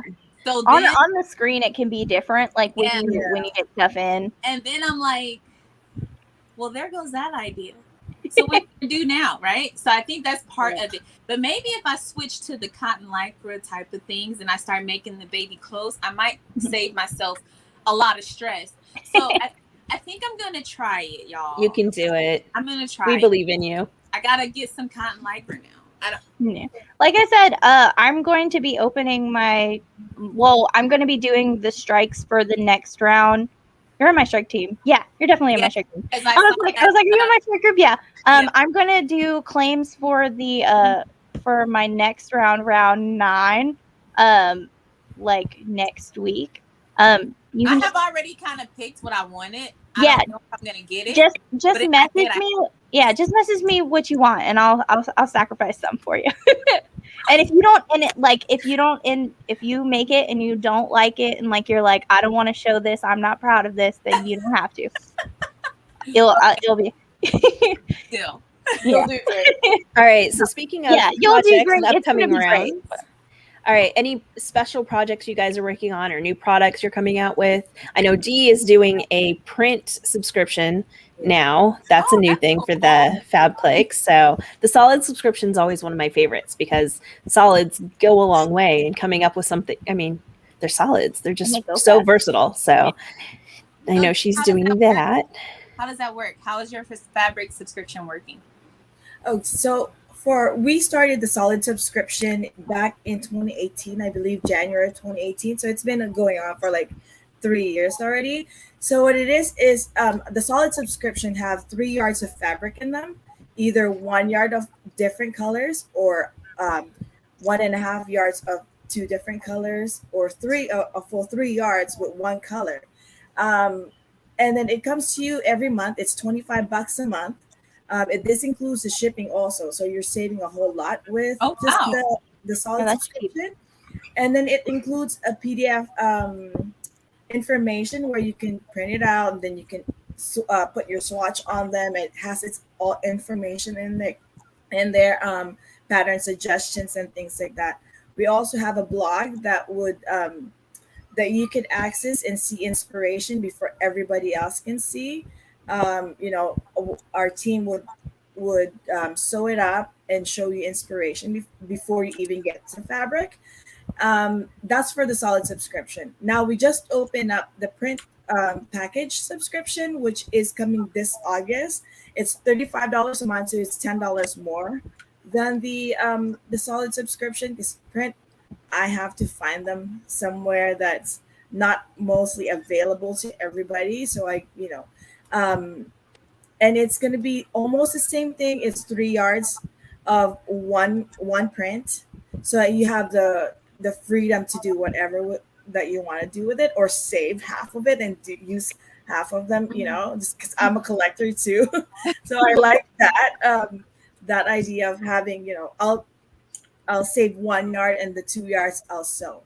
And it's the same thing. So you'll get a swatch book, like a little swatch book with the same fabric. So you can have like a booklet for you to keep. Oh, wow. And same thing, PDF information that goes with it. Sometimes I'll put goodies in there. So it's kind of like a new thing. So I'm trying to find great prints in there. And it's a monthly subscription of $35 and includes shipping also. Nice. Awesome. Sounds cool. Thank And you. it's that awesome quality fabric I was telling you about. Thank you. Now you're gonna have me more money on knits. Yes. I'm gonna be like divorced in a minute with the overflowing with like fabric.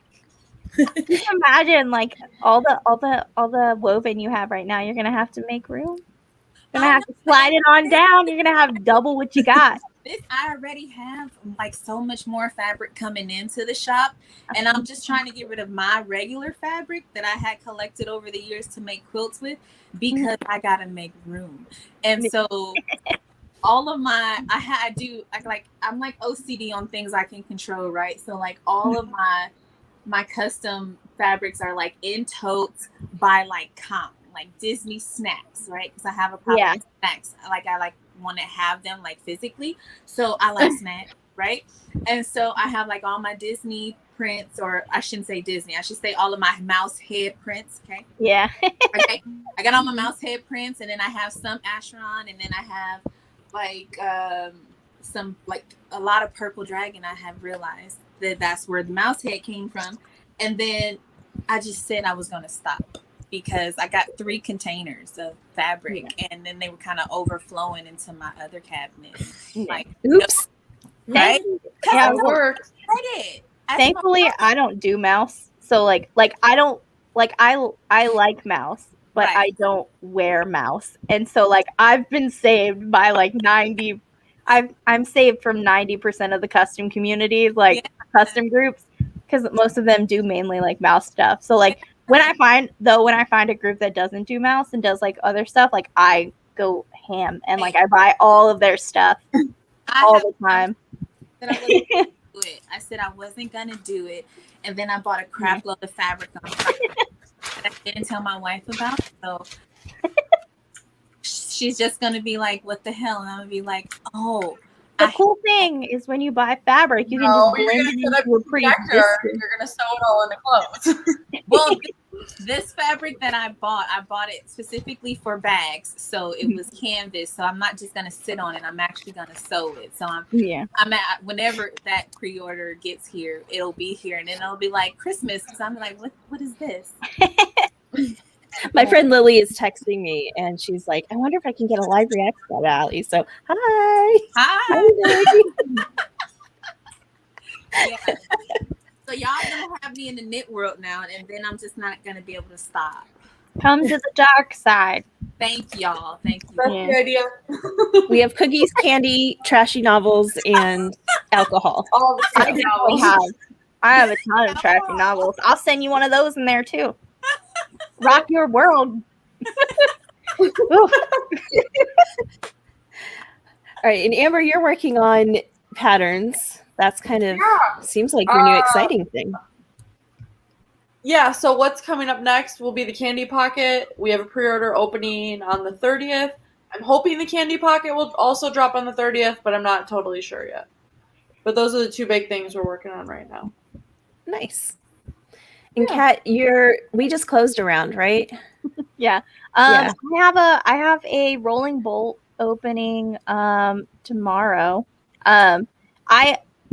Because I got a little too big for my britches, I now do caps, and I limit bases on regular pre-orders.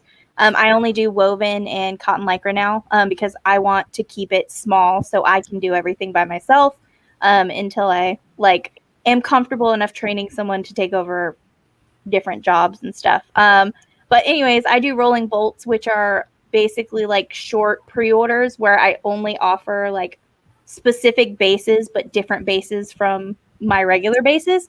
So I'll have a vinyl and bamboo lycra rolling bolt where you'll have like access to all my past prints in those two bases for probably like a week or so, or until caps are hit. Huh? That's how I do our swim and board short pre-order. Yeah, every it's year. just so much easier.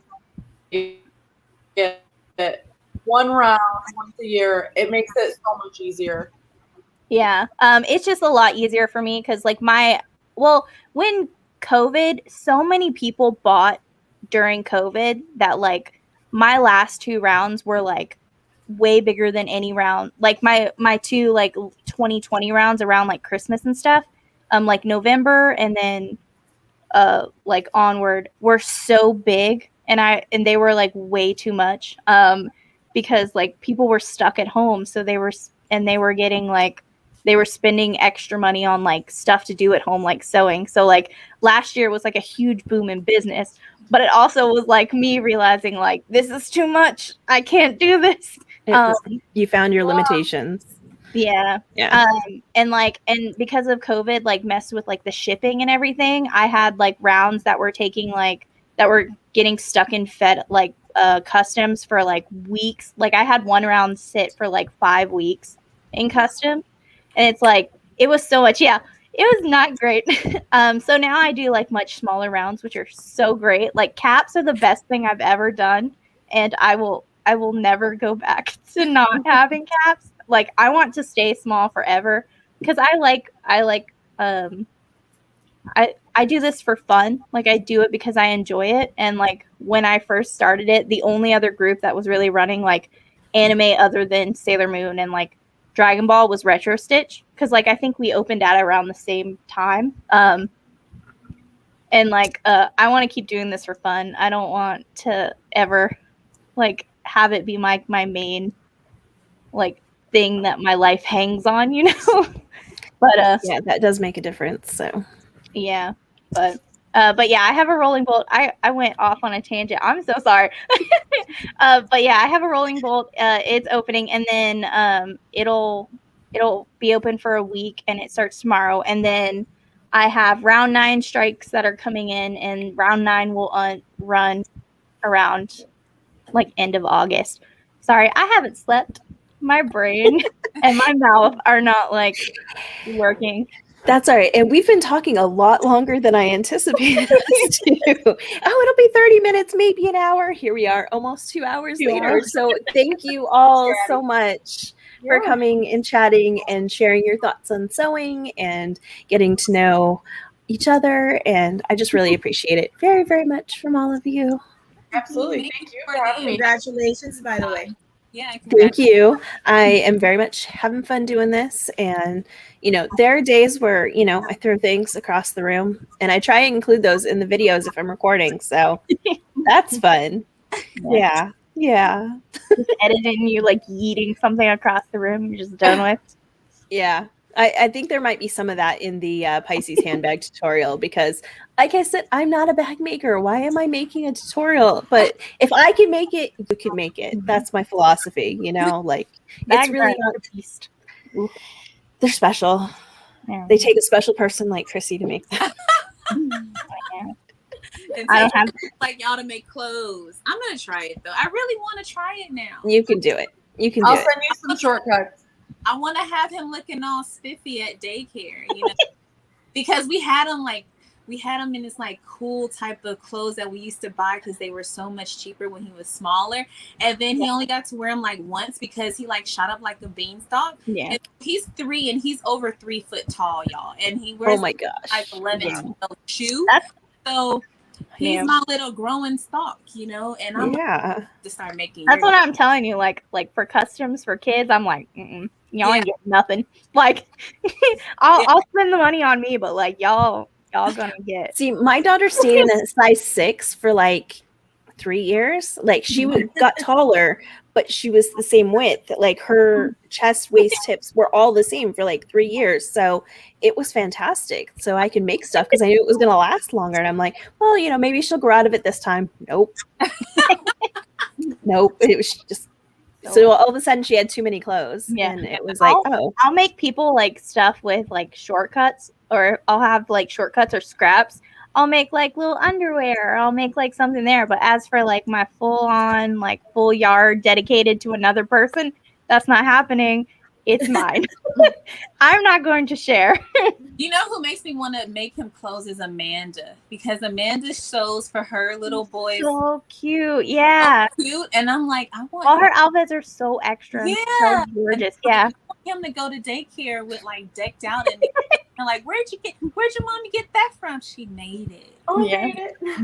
So yeah. Having them say mom made that is like, oh. Yeah. And then you have the teachers coming to you go, you sew?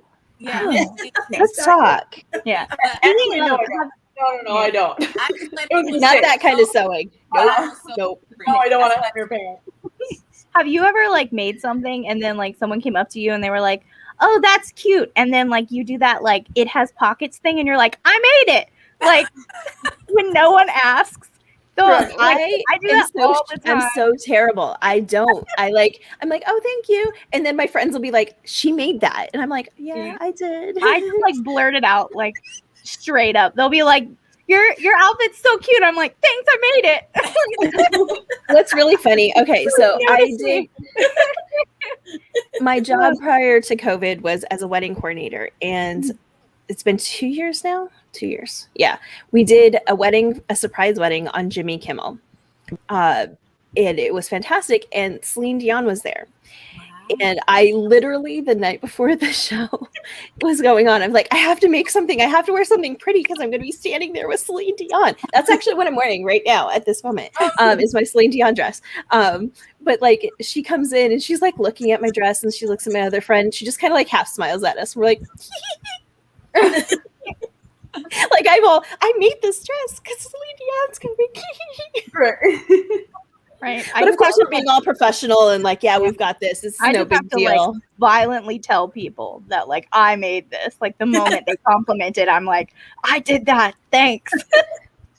See, but I used to make the clothes that I made were all with wovens, right? And I had always said that I wanted to start making my own clothes because my mom calls them, I got football shoulders, right? So it's like big shoulders, small chest. So like stuff don't fit all the way right. Like I get in it and I can't do this, you know, like they're like, right? And so I was like, I wanted to make my own clothes. And I had like a gazillion of those vintage patterns because I love vintage clothes, right? And but I didn't get there. I stopped. That's actually why I started sewing, because I have a large difference between like my waist, because my measurements, like I'm a 50, 39, 50. So most like patterns I get don't fit my chest, or because like my chest is really big and my hips are really big, but my waist has a big inch difference. So most like store-bought clothes, especially plus size store-bought clothes, are like a bag or like a sack with like a belt on it. Like, yeah. Like there are more nowadays, there are more like plus size clothes that are like more stylish, but before it was just like they just hid everything. It was like a straight line down. Yeah, it's a slow rollout to understanding that not everybody is a box. Yeah. Even now, like all there's a lot of spandex, so my shirt's got to be able to stretch. Yeah, because I got to stretch over my shoulders and then go back to my small chest and stuff, you know. Yeah. And then my pants got to have spandex because they got to go over my thighs and my butt and then back to my waist. Yeah. So yeah, there's so many cool things. Like when I first started into the custom world, when I learned of PDF patterns, there were so many pattern companies that had like plus size clothing, but they weren't really they weren't my size clothing. And I'm not even that big of a plus size person. Like I'm on the smaller end of the plus size like spectrum. But they have like Rad now, Georgian Ginger is expanding, Amber is expanding. Like it's really cool that that now you can find clothes for like different body types, where it's like that's why I wanted to sew in the beginning. Like that's what I got into it for. And then to get into it and then still see that I can't make clothes for myself was like super heartbreaking. Yeah, and then trying to have to learn how to modify it for yourself, and God, I it's can't- you I know can't you grade. don't want it. You're like, I bought a pattern because I wanted it to be easy. Yeah. You So know, a lot like, of times I ended up making frustrating. things that were like slightly too small for me. So it'd be like tight around the chest, because it would like match my like hip measurements, or it would match my waist measurements, but it wouldn't match my top.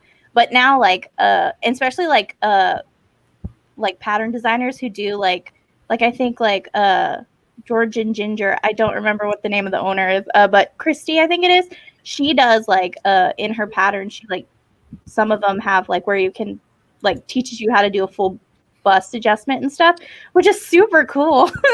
but like it's so cool to see like yeah, like now you see like this wide range of like sizes and stuff, and it's just so great to just like that they exist now and they didn't exist a couple years ago. Yeah. It's wonderful. Yeah, like you were saying, it's probably been like 3 years. Tutorial. I should do that when I'm going through, even if it was just like pulling other people's YouTube links and being like, if you need to adjust this, watch this video. If you need to adjust this, watch this video. That would take a lot of the guesswork out of that.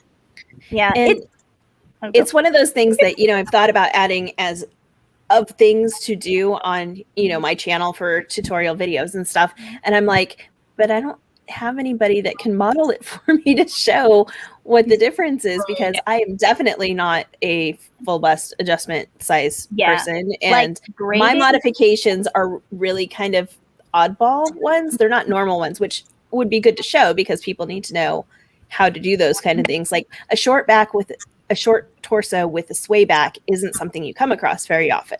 Right. And I can show you how to do either one, but to combine them together is kind of a weird thought process. You almost have to like self-draft it kind of thing. And I actually was testing a while back, a little over a year ago before this channel, with somebody who does a lot of woven patterns, and she has really great structured tutorials on her page, and she just wasn't very kind to me in what I needed adjustments for, and her trying to help me with that. I'm like, okay, I know how to sew, I know how to put things together, and if you tell me how to do it, I can do it, but what are you talking about? Like you're not making any sense to me. And she was just like, well, if this isn't going to work for you, it's not going to work for me. And I'm like, peace out. Oh, Won't sew for her anymore. So it was very not pleasant, but it's just like there's little things that are unique and different, and I forget where I was going with all of this, but you know what I'm saying. We're doing a lot of that. Everybody has different things, and it's hard to find, and I'd like to be able to offer these type of things for things that aren't me, but I also have to find somebody that I can videotape or demonstrate them on how they work. Like I know how to do it and I can understand how to explain it to somebody, but I don't do it for myself, so it's hard to show fit it all into one. It's always cool to find like those like free resources to like learn new things. Like I own a ton of like you, Chrissy, I own a ton of vintage patterns, but vintage patterns were just not made for my body. Like that's not the time. So like I want to learn to grade out so that I can like restructure them a little bit to fit more like my body type, but I just don't know where to start. So like that's like awesome, like finding cool like free like references. Yes. Yeah. Sorry. Like I said, I haven't slept. But like that's really cool to have like those like you have buttons, like you have videos like how to do a buttonhole, like installing zippers if you did one of those. Like those kinds of things are like really good free knowledge that helps so many people. Like I but yeah. All right, so why don't we wrap this up, since we're all getting a little tired, a little punchy, and I've only had coffee and I need food, so Oh man, I'm going to sleep after this. I'm going to like die for like at least 2 days. Thank you all so much. I appreciate you coming. Everybody who's watching, go enter the giveaway. We've got some awesome prizes from all of these lovely ladies. I will add Chrissy in just a little bit as soon as we get off here, and then go enter. It'll be open for a whole week, so I will draw winners next Sunday evening or Monday morning, depending on what happens next weekend. So, which I don't know, so we'll see. But that's the plan, is next weekend to close everything up for the entries, and if anybody is watching this later rather than live, we would love to have any comments or thoughts that you have. And if I have questions that I can answer, I will. If not, I will send you over to these lovely sewists. Thanks, everyone. So much for having me. Congratulations. Thank you. Bye. Bye.